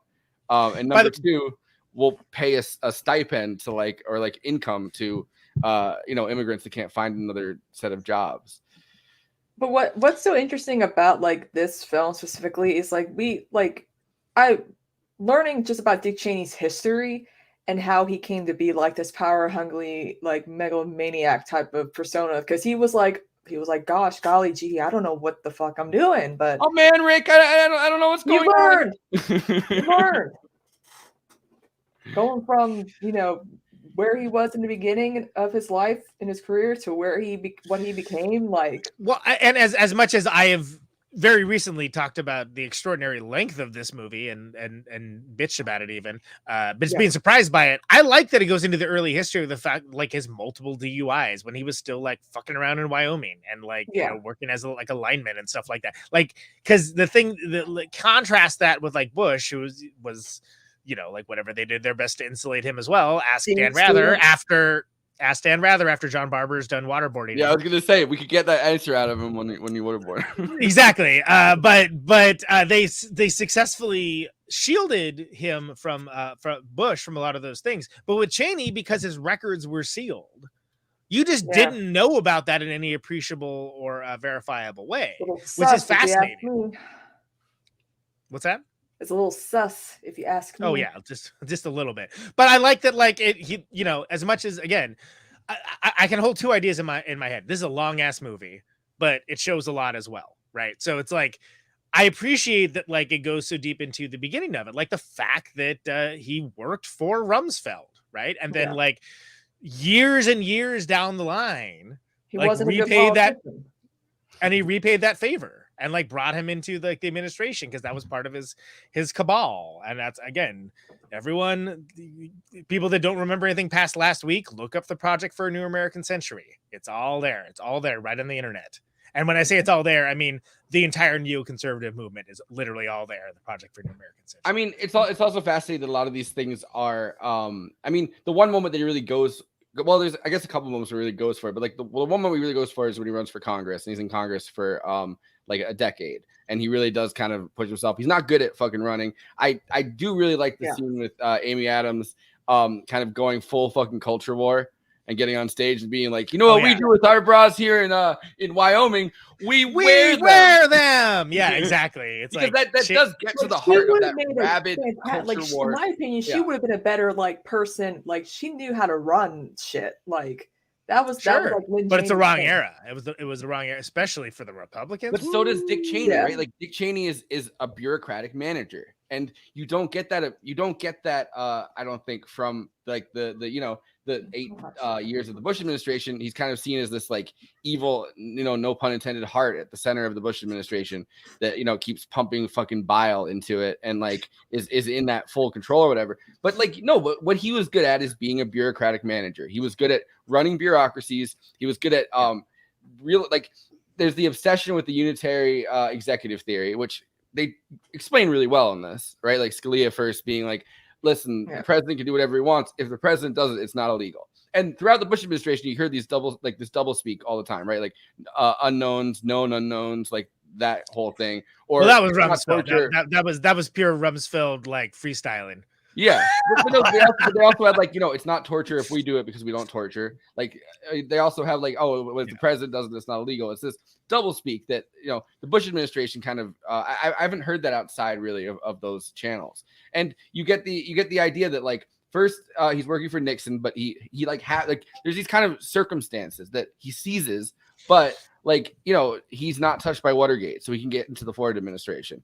And he's not like, touched by the collapse of Ford. He gets to go into the private sector. Like there's all of these moments where it's like, he's not really planning this stuff out. He's just someone who's able to see like, oh, well, this is how he sees the opportunity. Yeah. There's that quote where it's, the quiet person like waits and I forget the quote entirely, but it's fantastic because it basically describes that dude in a nutshell, which is that like he seizes the opportunity when things settle down or whatever it is. I can't remember what it. Maybe you have that pulled up, maybe you don't. But also, I just can't let this go by without saying that the difference between Cheney coming up in with Nixon and whatnot, and Rove, who is only sort of like addressed in this as like, oh, he's a hack. But the entire frame language debate, like the George Lakoff, don't think of an elephant, whose freedom, et cetera, that is still used today. And the only person on the left that remotely comes close to being able to use frame language is Alexandria Ocasio-Cortez and a few other people. But it's the same thing where, where she said like, well, they're concentration camps. And then we spent 2 weeks arguing what did and did not constitute a concentration camp. Do you remember that? Like, yeah. But that's the only time that's going to effectively use. That was like months and months. And months. I mean, it seemed like years. Yeah. That decade. All right. Well, once they do more harm to the trans community, we'll have those debates about whether or not they're going to be put in camps too next. So but the point of why I brought that specifically up is because she's the only one to effectively use language for framing, which is actually engaging in the politics of now. As opposed to the entire Democratic Party leadership that so easily and dutifully engages with right-wing frames constantly over and over again, that like Cheney didn't create frame language, but he was smart enough to know that, like, again, if we say like, if the unitary executive is a thing, right, then it's not torture if we do it. Then that's exactly, we're the good guys. We're framing this. The quote is, beware the quiet man, for while others speak, he watched. While others act, he plans. And when finally they rest, he strikes. That's the quote. Which is, I mean, that's that dude in a nutshell. Yeah. Right. I mean, like, and also a great quote. I'm glad you remembered it because I was like, oh, that's a fucking cool quote. Let's have another drink. And remember, the only reason why he wasn't in the Reagan administration was because Ronald Reagan thought he was toxic because he was in the Nixon and Ford administration. Well, I think you might be a toxic force. But he was in Congress. So power dynamics, right? You see the power dynamics in the Nixon administration. Nixon is a toxic black sludge in a person, and yet Nixon saw Rumsfeld as someone like, hey, maybe stay away from that guy. Maybe that's not a guy that you want to really have in your office. Maybe we need to push him out. And there's the like great scene where Dick Cheney kind of just completely fucking cucks Kissinger.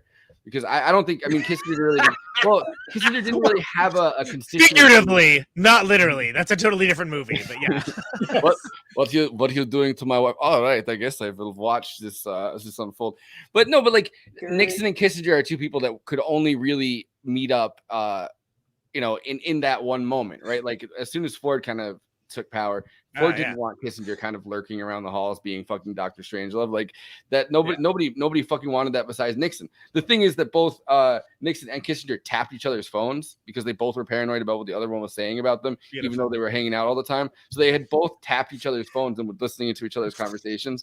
I could just imagine what your ex-hamster searches are like, talking about this. But Andy World, let's give him a big hand. Welcome back, Andy. Season 3. It's good to have you. So so the other one that the other performance I want to talk about is Steve Carell, because I think Steve Carell as Don Rumsfeld, which I was, as much as I love Steve Carell, I was so skeptical of. I'm like, what? No, come on. Yeah. But credit where credit's due. Like he brought out. What I like about the Steve Carell performance of Rumsfeld is he brought out to that role what right-wingers saw in actual Donald Rumsfeld, which isn't to say what reality saw in Donald Rumsfeld. But like when you have that very key scene where he's like giving the speech, but also kind of like, being a little like ribald and kind of joking around or whatever. Yeah. And then Bale Cheney is like, they're trying to figure out who's going to be the Democrat, who's going to be the Republican for the mock debate. And Cheney's like, well, what party is he? Oh, he's a Republican. That's what I'm going to be. Yeah. That is what like that dude kind of engendered, like a whole generation of people that didn't necessarily have his gift for language. But like you can't, like without like looking for the results to be something that you want. He was influential before he was ever in these cabinet roles, and I like that was another surreptitious thing that this movie did that I appreciated a lot more this time around than I did the first time. And there's that amazing scene between Cheney and Rumsfeld that I referenced earlier, but it's like, where he's like, what do we believe? Like that scene kind of encapsulates it perfectly. Like they believe in power. That's what they believe in. There's nothing else. Really Everything else is just window dressing. Exactly. Like the policies themselves don't matter so much as the acquisition and retention of power. Correct. Now, Donald Rumsfeld, he was the songwriter, right? Right. He was the one who had those great tracks that dropped before he became part of the Bush administration, if I remember correctly. That was Ashcroft. Let the mighty eagle soar like she's never soared before. And Ashcroft only gets referenced like briefly. Remember when that was the most surreal thing that had happened in politics? Is that like Ashcroft put out a single? He did. He put out a single, and that was like, granted, that was weird as hell, but that was like, Thursday for the Trump administration, right? I mean, you had people like literally stealing mattresses in that administration. So like, whatever. Yeah. And fucking up the plumbing in the White House. They also talk about Medea goes to the executive office. Anyway, they do a good job explaining John Yoo and the torture memos, right? Like as kind of the federal attorney or whatever or judge that like signs off on, oh yeah, like it's fine to torture. Like, but this is his first case that he had decided was Dick Cheney coming to him and being like, you need to sign this that says we can torture people. So I kind of I think this movie does a good job kind of showing that moment too. And throughout the movie, I mean, he gets swept up in power more and more. And like, I mean, I don't know. See, I don't know enough about Cheney to know whether like the accurate part of this is that kind of he's more and more swept up in it, right? Like, or whether he kind of is biding his time throughout all of these administrations. And because at first he seems kind of completely naive and just kind of hanging out and like is willing to, do whatever. And he sees that Rumsfeld is someone he wants to emulate, which makes it kind of heartbreaking for Rumsfeld, I'm sure, when he gets cut loose, which is, also something that happened after the 2004 election. And Abu Ghraib kind of fully fell on Rumsfeld's shoulders. There was no way to save him. Yeah. Right. The one glaring omission, I would say, for Vice, which is a very comprehensive biopic style history of this guy is that now granted it was founded by MSNBC contributor Bill Kristol and was a Robert Kagan, but the Project for an American Century, I know I've said like the 5 times on here, but like seriously, nobody knows what this is now. Like talk about down the memory hole. People don't understand that the whole neoconservative movement, aka apparently half of the contributing panels on these MSNBC shows, that all started in 97. And that's kind of like alluded to when you see them kind of doling out roles in the administration. Yeah. Oh, so-and-so's going to be over here. So this one's going to be over there. Yeah, there's his office, Like, right? Frank Lutz, you know, we know that climate change is real, but why don't we call global warming or whatever the fuck? Like, right. So that's a development of like the framed language, et cetera, Yeah. et cetera, and the weasel words, and et cetera. But the thing is, that wasn't something that they came up with on the fly. Like that was like a 4-year plan. yeah. That was They at had that to- time a 4-year plan. they Now need it's like a people's 25-year opinion plan. on it. Right, exactly. But the thing is, what they wanted to do is it was a think tank, and what's interesting to me is like he gets into the Grover Norquist thing, Yeah. which is like, okay, yeah, that was important, but PNAC was like the entire foreign policy for the Bush administration. You know, like, Yeah. I mean, arguably, one could argue that Hillary Clinton would be a woke version of like the PNAC president. You know, like, because I mean, from a foreign policy perspective, show me the fucking difference between her and George Bush. Mm-hmm. I mean, they do a good job also. Just though, more with the, yes, queen. Anyway, with yeah. the Yes, queen. showing how obsessed with focus groups number one these think tanks are, right? Like, and Yeah. messaging, and how can we get people to viscerally react to things? And obviously, if people were ready to viscerally react and emotionally react to things after 9/11, that was kind of the peak time that we'll probably ever have in this country, of people just knee-jerk reacting to things, being angry, being like, I want to kick somebody's ass. I do I find want it to kind of, cancel the Dixie Chicks. I find it completely I forgot fascinating. about that for the first time, by the way, right? Because they had Yeah. another by the Apple app. Anyway, go ahead. And Forrest. country artists on the other side were just like, we love Bush, Yeah. we love Dick, we love. I mean, the music world was so intolerable after 9/11. Like, I Oh, mean, they had like God. do not playlist, and I mean, like, Yeah. that's a whole. But I will say Green Day's little, American Idiot app, like that was good. That was good. Like in my opinion. Like Yeah, and Janine They needed Garofalo that. was, she begat Air America, and that, did a thing, and at least brought forth voices that later on became, very intrinsic to what we think of as progressive media these days. PYT. Exactly. But Theater, Story Report. Sam Sam Cedar, Cedar, her co-host, yeah. Janine Garofalo. I every time I hear the name Janine Garofalo, I think of The Sopranos when they're like, "This is Janine Garofalo." But there's one more thing I want to talk about before we jump to letterbox one-liners. There's Janine one more- Garofalo, come on, moving extravaganza, please. I like Janine Garofalo, but there's one. Janine Garofalo is great. I was a fan way before she was like speaking truth of power, when literally no one else would be let on the television. Which they picked her when off people, the GMOs thing, I think, right? Like that was why she got. yeah, well, so okay, so all right, so here's how I'm gonna put this. A lot of people, they think about when they articulate what they think the 2000s were like, they think that we had these forms of communication that we have now, and we had nothing like it. There were blogs for sure. I know I was part of that, and Just blogs in a 15 way minutes that down to a blog. and blogs in a way that like where that actually meant something, and it could exercise power, as opposed to all of these endless Twitter beefs with personalities that are streaming on things that I don't give a shit about. And the thing was, Janine Garofalo was led on for other reasons, and half the reason was because they wanted to make it look like they were having someone on that was anti-war that they could clown on. But she happened to be good enough that she got her points across, and that some very enterprising people like decided like, well, what if we got together and blah, and that's whatever. That's a separate movie. That's the Air America movie. But like, you have to understand what it was like during that time. That there was no alternative media, none. It was only traditional media. Think about like the beating of drums against like how, what about the women with withdrawing from this war? What about the women? What about the women? I'm sorry, the same women you gave exactly zero fucks about for the last 20 years. Those women, right? Well, and now and- you care about it because it doesn't fit your. So that was Yeah. that's the only time. Like I kid you not, I had flashback dreams when that started happening. So I'm like, oh my God, I remember this. But the problem was there was no alternative media source. And by the way, we use it for nonsense, complete and utter nonsense. And I don't know what it's going to take for people to realize that, because a lot of people, it's like they were born into it, like Bane. So they, you know, I don't know who would be the Batman in this scenario, but they were born into. I got to make a was movie born analogy. into the Wi-Fi, molded Born by into it. the Wi-Fi. I was born into the leftist drama. No, the other side of it, I guess, is like Combs when Hannity had Hannity and Combs, and it was just the liberal. Well, that was, I mean, that's the living shit out Washington of Generals. Crossfire. That's the Harlem Globetrotters versus the Washington Generals is what Yeah. that is.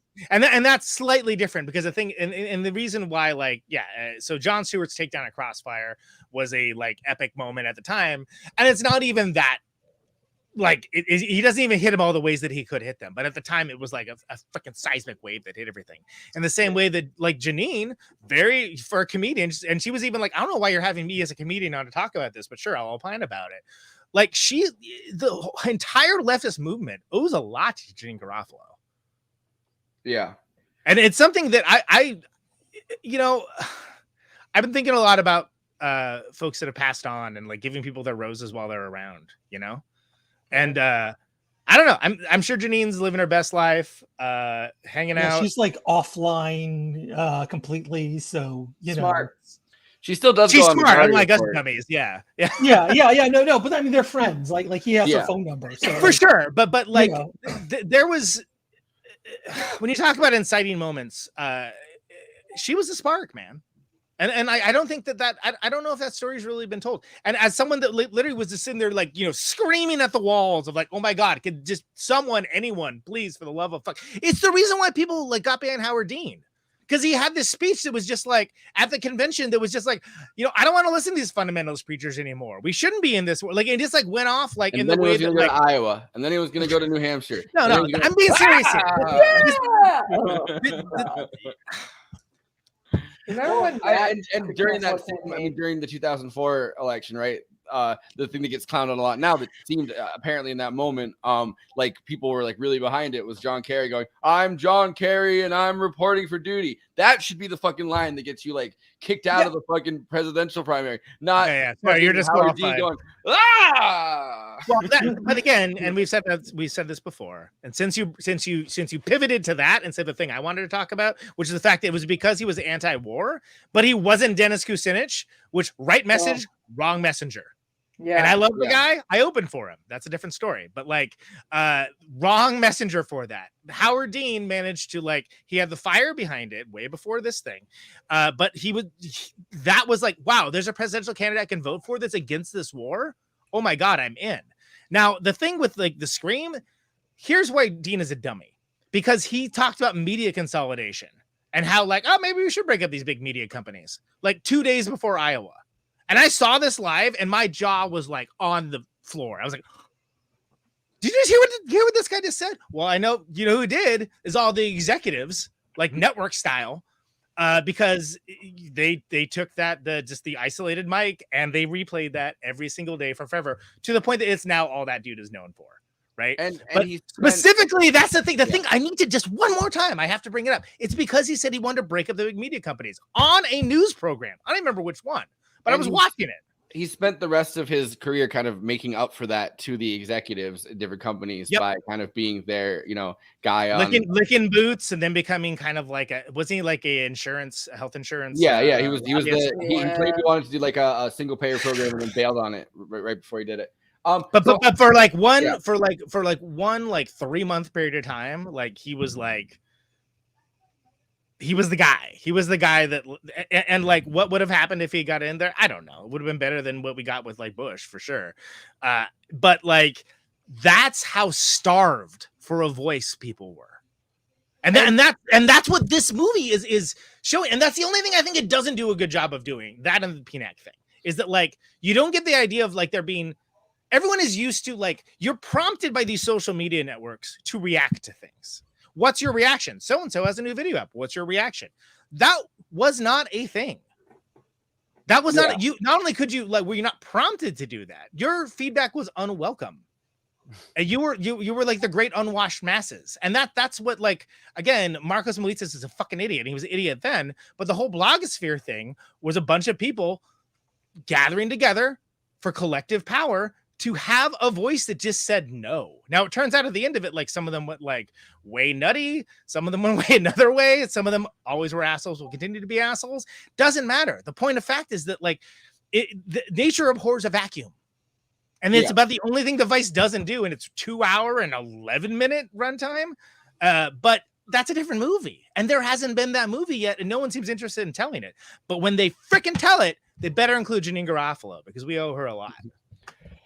So this is the last clip I want to play before we jump to one-liners. I wanted to talk about the narrator, the way that they frame that, right? Like throughout this movie, I really like that. I like having the Jesse Plemons character, who's, you know, ends up being the guy that, because I remember being in the theater and be like, oh fuck, when the car fucking hits him finally, and like, you know, he's dead.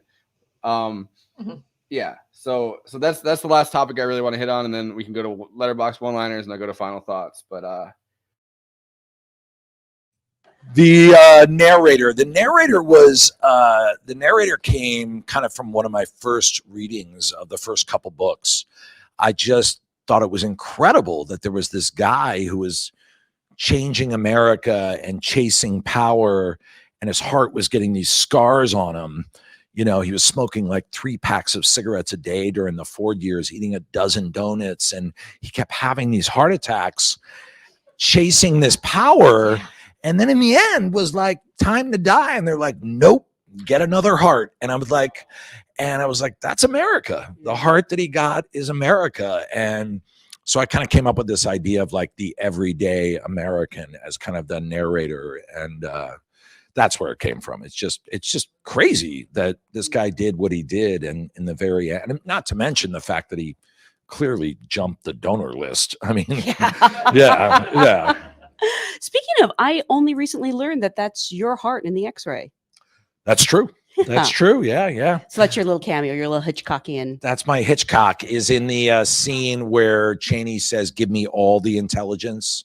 Don't filter any of it, which is true that he did say that. And you start to push in on him as he becomes more and more paranoid, and kind of, there's a shot at one point, I told my editor, I said, you know, we should get a shot of a heart so you feel his mortality. And there's kind of a black and white shot of like arteries and stuff. And on a much darker turn, I actually had a heart attack on this movie, but I'm okay. And it was a mild heart attack, very, very mild. And it was after we finished shooting. It was like the back artery of my lower part of my heart. I'm one of those really brilliant guys who kept smoking for like 30 years. So that's what caused it. And fortunately, I got into the hospital so quickly that there was no damage done. And the doctor's like, you have a really strong heart, just don't smoke. And so that was the conversation. However, my follow-up with the cardiologist, he goes, do you want to see your heart attack? And he puts it on this screen, and there's the artery, and you could see the blockage. And being the ever vigilant director, I'm like, can I get a copy of this? And he was like, are you for real? And I'm like, oh, I'm definitely for real. And it's in the movie. That's actually my heart. Put your heart into the movie. Yeah, but I am 100% okay. And I got very, very lucky. I mean, you know, the reason I got lucky is because, you know this, right? I don't know. Oh. So I was working out with my trainer. I started to feel like tingling in my hands, and my stomach felt queasy. And I told my trainer, and he's like, yeah, that's weird. I go, yeah, it's not a heart thing. That's your chest and arm. And he's like, you all right? I'm like, yeah, I'm fine. Let's just stop. So my trainer's like, are you sure? And I'm like, no, you can go. And right at that moment, I remembered that Christian Bale, when we shot some of these heart attack scenes in the movie, told me, how do you want to do the heart attacks? And I said, what do you mean? It's always chest and arm. And he goes, no. There's a lot of different ways they can hit you. And a really common one is you're queasy in your stomach. No way. I swear to God. And so I'm on my couch in my office after my trainer has left, and I go, shit. And I run upstairs, and I open the baby aspirin, and I take like 4 of them, and I go right to the phone, and I call 911. And then 911 says, all right, the ambulance is on the way over. Is your front door open? And I realized, no, it's locked. And I go, and not only that, we have a crazy rescue dog who I can now hear barking like crazy downstairs. And they're like, sir, if that door isn't open and that dog isn't subdued, we have to open the door and we have to subdue the dog. And even though he's a crazy rescue dog, his name was Pumpkin. We loved him. He was our dog. I was like, holy shit, they're going to kick in my front door and taser my dog. So I careened down the stairs having a heart attack. And I grab Pumpkin and throw him into a bathroom, unlock the door, fall back onto a couch. And then there's like 7 paramedics in the room. And the first thing the doctor asked me was like, why did you take those baby aspirin? And I'm like, Christian Bale. Remember from The Machinist? I don't know that. Batman. You would probably know Batman. It's a little more common. Think about McKay's movies. He really puts his heart into it. Yeah. And they weren't going to taser the dog. They were going to probably shoot the dog. Yep, exactly. Unfortunately. Remember Christian Bale from The Mechanic? Remember that movie? No, maybe Batman. He shoots a dog, right? No. He shoots the dog in that film, right? Yes, I don't know. I thought that was interesting that he had a heart attack about a movie. That makes me want to check my cholesterol, by the way. But yeah, maybe that's because I'm gonna be 45 in December. But anyway. Yeah, so we can jump to one-liners if you guys don't have anything to talk about with Jesse Plemons and that kind of character. I thought was anyone besides me like kind of surprised of that? I was like, oh wow, because you kind of forget that he's like narrating it, like you just hear it like the narrative voice, and then you see the character like, what's this? Who's this guy? What's his deal? And it's like, oh, he's kind of related, like he kind of makes that reference, and you don't know what he's talking about until we're kind of related to Dick Cheney. How? Exactly. Like why is this guy in this movie? Like, is he going to be like Joe the plumber or something? Like what's the like what is it going to be?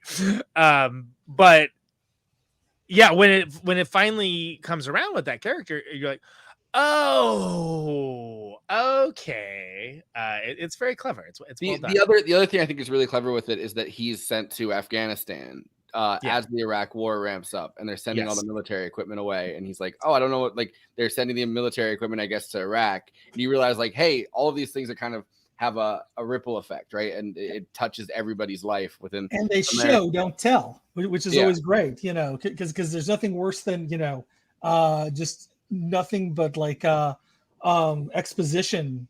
Just like I'll love to it. Dark Crystal, where it's just like, oh look, here's all the shit you need to know. What?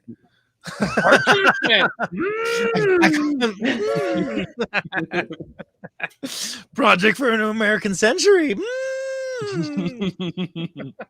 She's the one actually controlling the Bush administration. Agra's behind it all. Yeah, it's her and Bill Crystal that made that. Yeah, Unitary executive theory. The real author of the Unitary Executive, Agra. Yeah.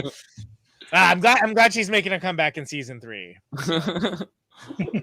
All right, so letterbox one-liners. I some of these are really funny. I read them last night. Yes, indeed. So I'm glad you approve, Forrest. So this bit is the letterbox one-liners. This is for the movie Vice. Of course, Letterboxd is a social media site, a place for film lovers to opine about films at, with, and to each other. Films they love, films that they don't love, films that they were baffled by, and all of these many reviews are best expressed for the purposes of this bit in the terse one-liner form that was referenced in the, of course, the season ender of American Psycho as being the Patrick Bateman-like reaction to the people that write 3 pages, such as myself. But indeed, the idea is express yourself succinctly, and these are the one-liners for Adam McKay's Vice. That Dick Cheney guy is so cool and badass. I wish there were more politicians like him in real life. No. The crossfade from Dick Cheney to Galactus is what cinema's all about. Thank you to editor and frequent Terrence Malick collaborator, Hank Corwin, for your contribution to the art. 2 stars. 2 stars, yeah. Well, you only liked the Galactus Destroyer of Worlds reference. Right, you only liked because Galactus showed up. That was my favorite part. You only 2 stars for Hank Corwin. That is a good like transition, though, right? Like the humanity is stripped away from him, and he's just kind of the supervillain. PowerPoint, the movie. Yeah, I didn't notice how many power. Like until reading that, I didn't think about how much PowerPoint is in this movie. Yo, so much PowerPoint, man. Oh, Like, people, man. I think Battle of Algiers would have gone faster if they had PowerPoint.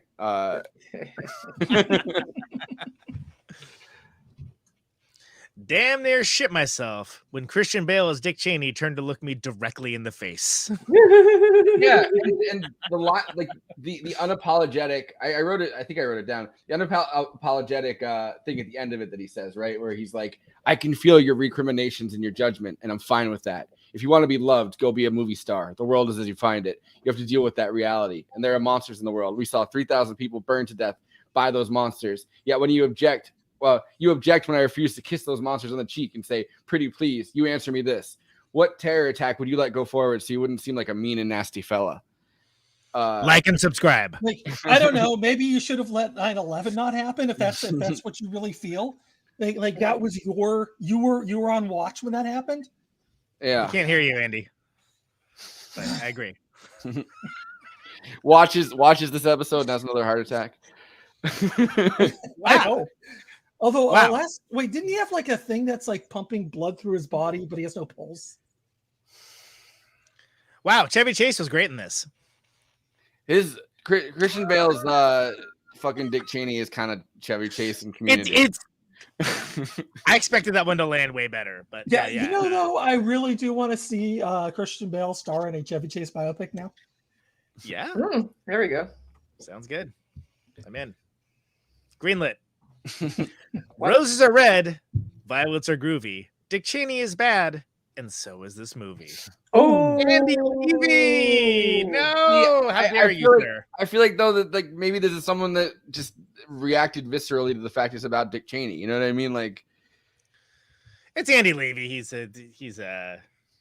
has opinions, but at least he did it in a limerick form, and I appreciate it. Yeah, that's a limerick. We don't have enough letterbox limericks. We don't. Yeah, no. Step up your letterbox limerick game, people. Yeah, but maybe if there's enough of them, we could start letterbox limericks. Letterbox haikus. Why not? Let's go. Letterboxed out of context. Freeze frame. Yep. That's me. You're probably wondering how I ended up in this situation. Dick Cheney, probably. I was thinking about this thing because someone had a picture of Trump at Mar-a-Lago with like a whole bunch of people from his cabinet, and I was thinking like the Trump version of that, where he's like, "That's me. You're probably wondering how I ended up in this situation." It works for multiple popular figures that are horrendous. Fun for your whole middle-class, moderate Democrat family. I would say it works for your whole middle-class, liberal to moderate Democrat family, right? Like that's the. I agree. We have notes, Craig Lumley. You should take them. Well, I mean, Adam McKay in general, his films kind of preaching to the choir a lot of times, right? Like he's not making these films to kind of convince somebody of his viewpoint. The audience that I think he's aiming for are people who largely already agree with him, which is fine, but that is, that it's an accurate review. This is the worst advert for being an organ donor. Facts, Harvey Butler. Facts. Your heart could wind up in Dick Cheney. Yeah. No, do not donate. Oh, shit, I gotta make sure. Oh God, I'm an organ donor. Fuck, I gotta make sure. I gotta change that. Hillary Clinton winds up with like your liver or something. Oh no. Every MSNBC liberal who simps for Liz Cheney should be forced to watch this movie, Clockwork Orange style. Yeah, and I think instead of doing a final thoughts, I'm going to close it out with a Liz Cheney, Dick Cheney clip to just hammer home that point. Big Chungus version of Christian Bale. Oh my God. My brother's obsessed with saying that. My brother always walks up. He's like, how's it going, Big Chungus? Those are the Letterboxd reviews for Vice by Adam McKay. Letterboxd, of course, a place for film. Follow the show, Movie Extravaganza. That's Forrest over there. I, of course, am Conan Neutron. Follow me. I am probably the most active of this lot on here. J. Andrew World down there is on there as well. I'm fairly active. Pretty active. Get fairly activity up. And of course, don't forget to get checked. Don't forget to get your letterbox checked for SPs. Wow. And that's quite the segue. And of course, Kristina is on there as well. So follow Kristina as well. I think you're just on Kristina like you're everywhere else on there, right? Yeah. That's where I am everywhere. So follow all of us and tell us why we're wrong about literally everything on every review we do, even though we are inherently right about everything, just like Dick Cheney. Andy, take it away. Just like All Dick right. Cheney. Just like Dick Cheney, I'm going to take it away. Yes. Thank you for watching us here on Twitch. If you're doing the Twitch thing, please do the Twitch stuff. Subscribe. We're back in on YouTube too, so you can address the YouTube people. Yeah. But yeah, please subscribe. If you We have have an 13 Amazon of them account, and 5 of the Twitch people. So if you have an Amazon account, your Amazon account will let you subscribe for free. That really does help us out. So please keep that in mind. If you're watching us on the YouTube, YouTube is great. We love YouTube as well. As I keep slipping into Trump here, and people are talking about it more and more. do the YouTube stuff. Hit the like, hit the subscribe, hit the bell so you know whenever we go live. And importantly too, so movie fans can find us. Watch this video to the end.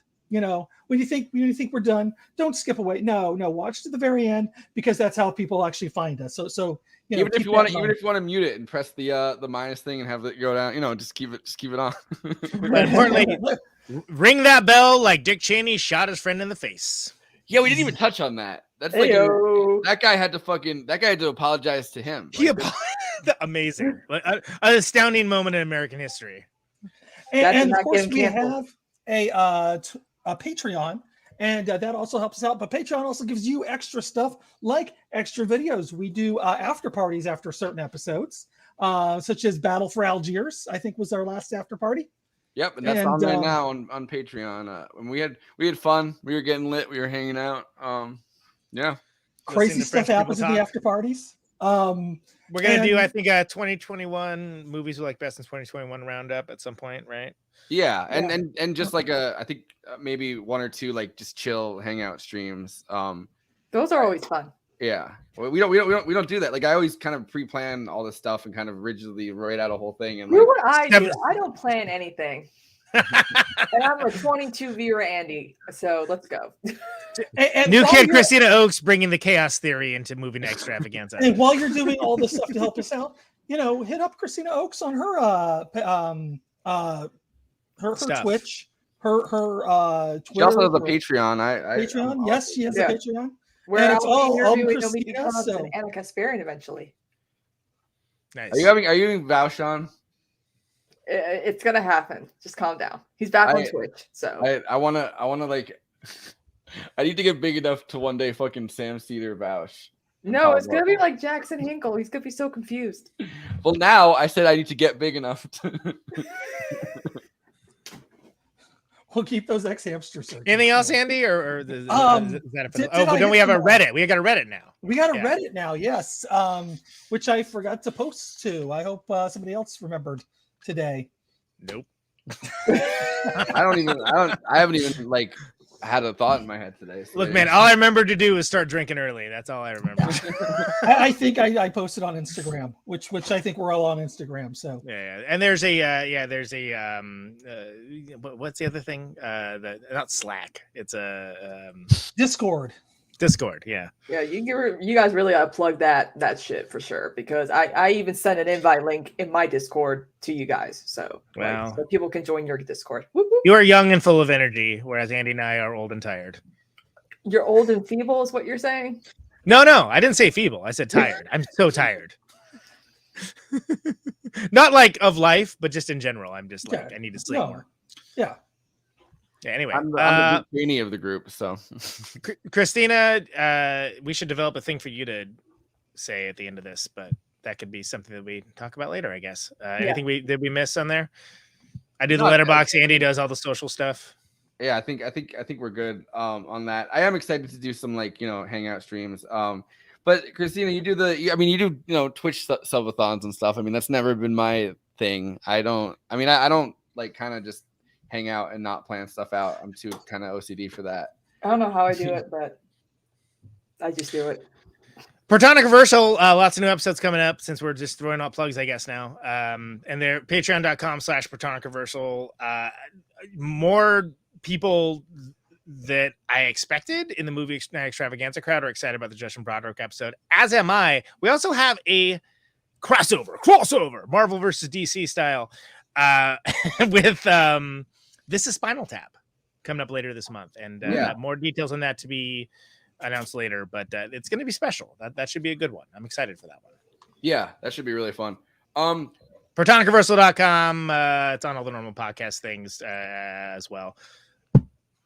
I need to start, like I mentioned at the end of the Ian Miller episode last night. I was like, oh yeah, I should probably mention, because Ian, who was last night's guest on Protonic, is coming on this show to talk about Dead or Alive at the end of the month. So Kenzo, as if on cue. That's Roseanne. So Ian's going to be talking about movies after he gets done with these Kowloon dates.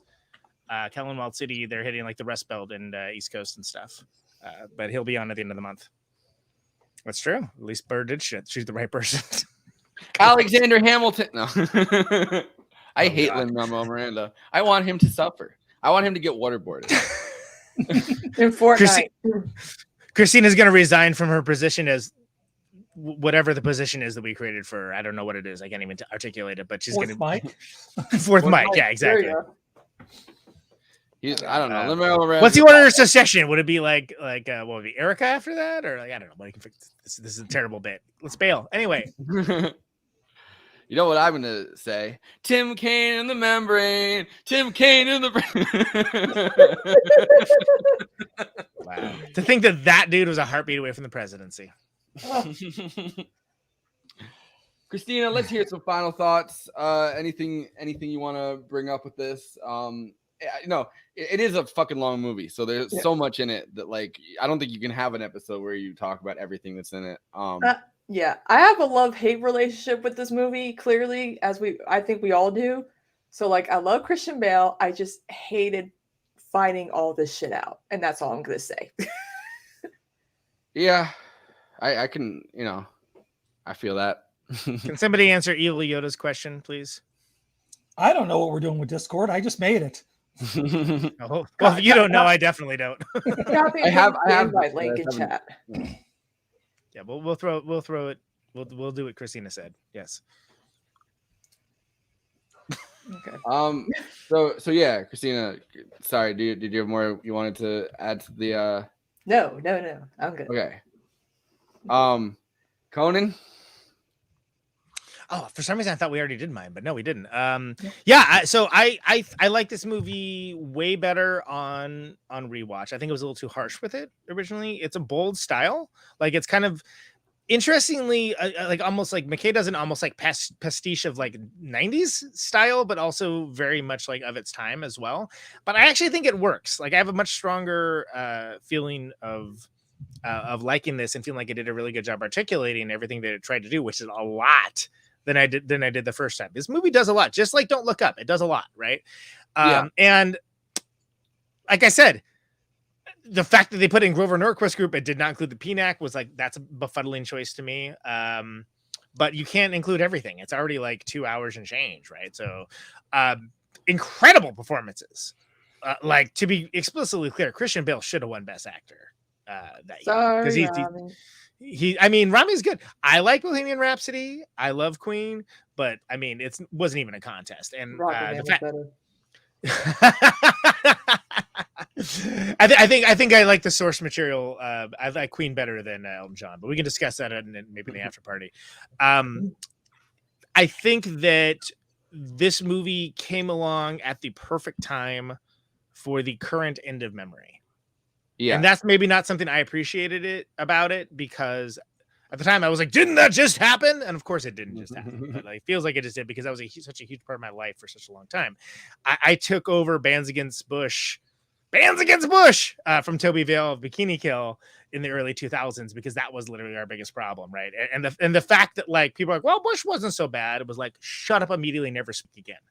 Yeah. Because he wasn't vulgar in the way that like the last guy was, like, doesn't mean that it didn't do incredible amounts of damage. So the fact that like this is a perfect example of sometimes there's a movie that's great and you're like, maybe I'm not the audience for this, but like I can appreciate it for what it is. And that's pretty much how I felt about it when I first saw it. But I actually have come around to, and I think it's an awesome movie. I think it does almost everything it sets out to do, which is great because a lot of movies don't even do any of the things they set out to do.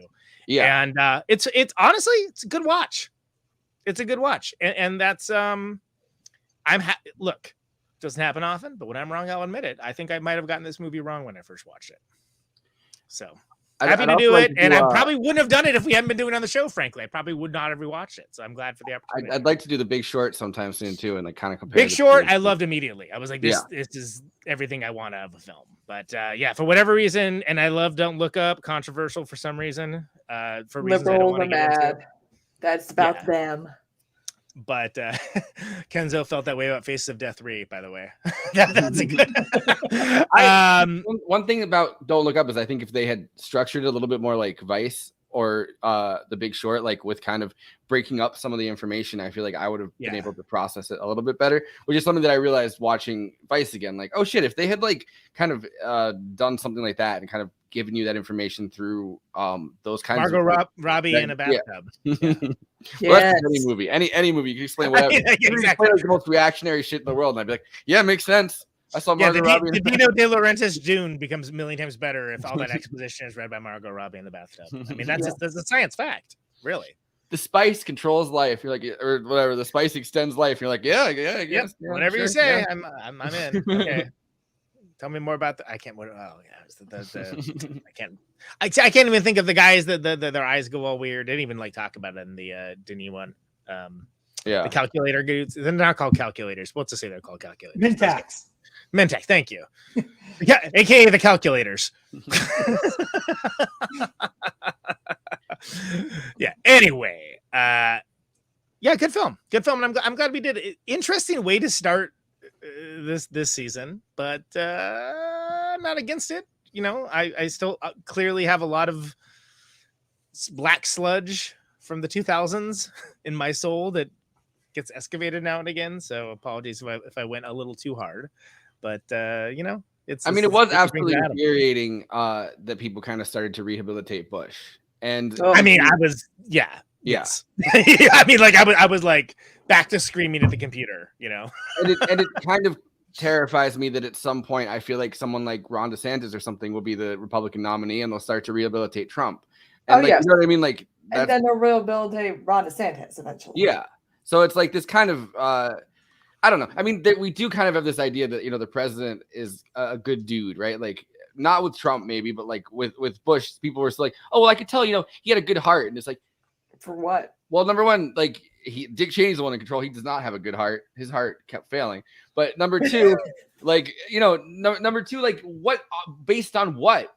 People have been massacred in mass, you know, in the Iraq war. Like, someone just came up this week, and I didn't pick this movie because of that, but like I just saw someone be like, well, you know, Trump was pretty awful, but you know, Bush, you could tell he had a good heart. And I'm like, you could not. There was nothing there. There was blank behind the fucking eyes. Like the nicest thing you say about Bush is he was too much of a fucking moron to really know what was actually going on in his administration. That's my cat who eats kitty litter sometimes has more going on in his head than George W. Bush.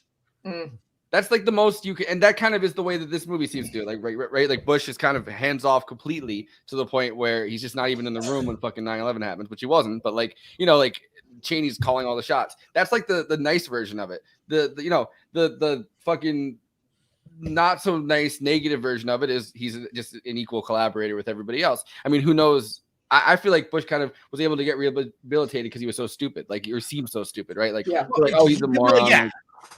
Because his motivations are you know, like what's his motivation for Iraq? Well, you know, I want to get him to prove something to my dad. Like it's something just so like banal and petty, but like that's what drives that dude. He doesn't care about the policy. He doesn't really care about it. Oil.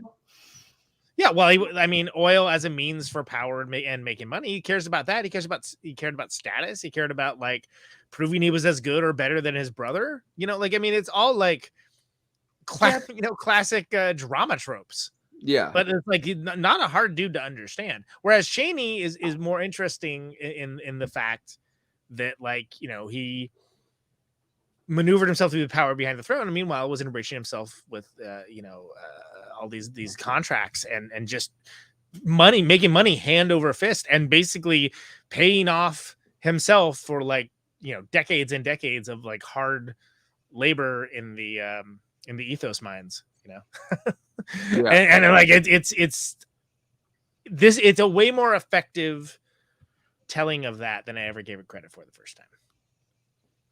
One of the most effective takedowns of Bush at the time, I think, was, and it's weird to say this, Dave Chappelle doing Black Bush, where he's Kanye said George Bush doesn't care about black people. No, Dave Chappelle was just Black Bush, and he's like, we got to get the oil. Who's in oil? Bitch, you cooking? Oh man, the thing about the yellow cake where he had the cake. Yeah, he's like, classic yellow cake. Classic Chappelle show. But by the way, nobody of an entire generation will watch that show, which is a shame because it was a brilliant comedy show. Because all people know Chappelle for is this hideous like anti-trans stuff, and that's a shame because that guy. He chose to die on that hill. Yeah, and he doubled down on dickery, right?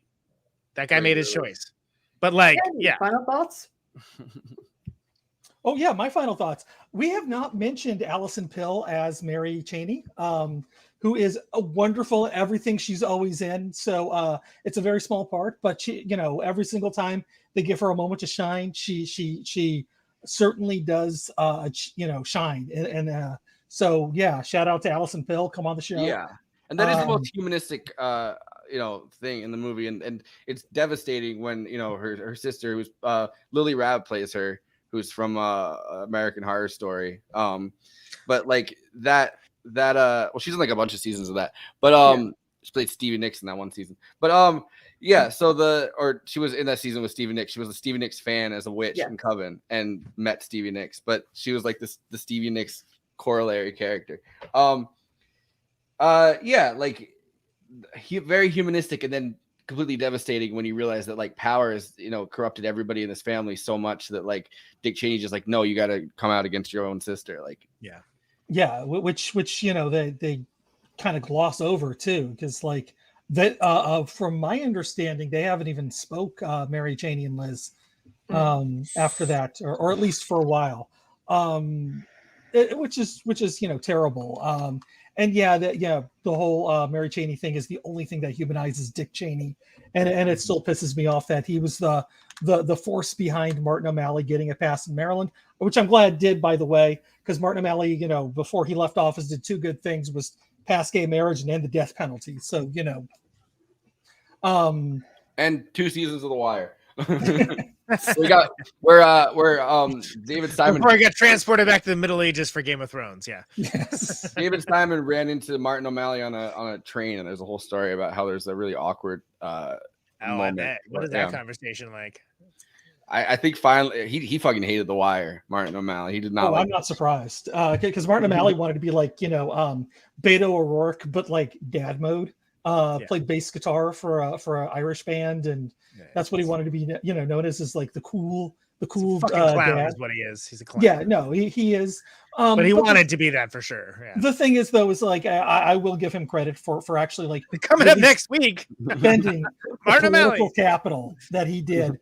Exactly. Give credit to people when they do right. Yeah, to get those two things done, which were really important at the time. And I mean, honestly, like the whole gay marriage thing was like, like a year later, I think was when they had finally the decision out of Ogenfeld.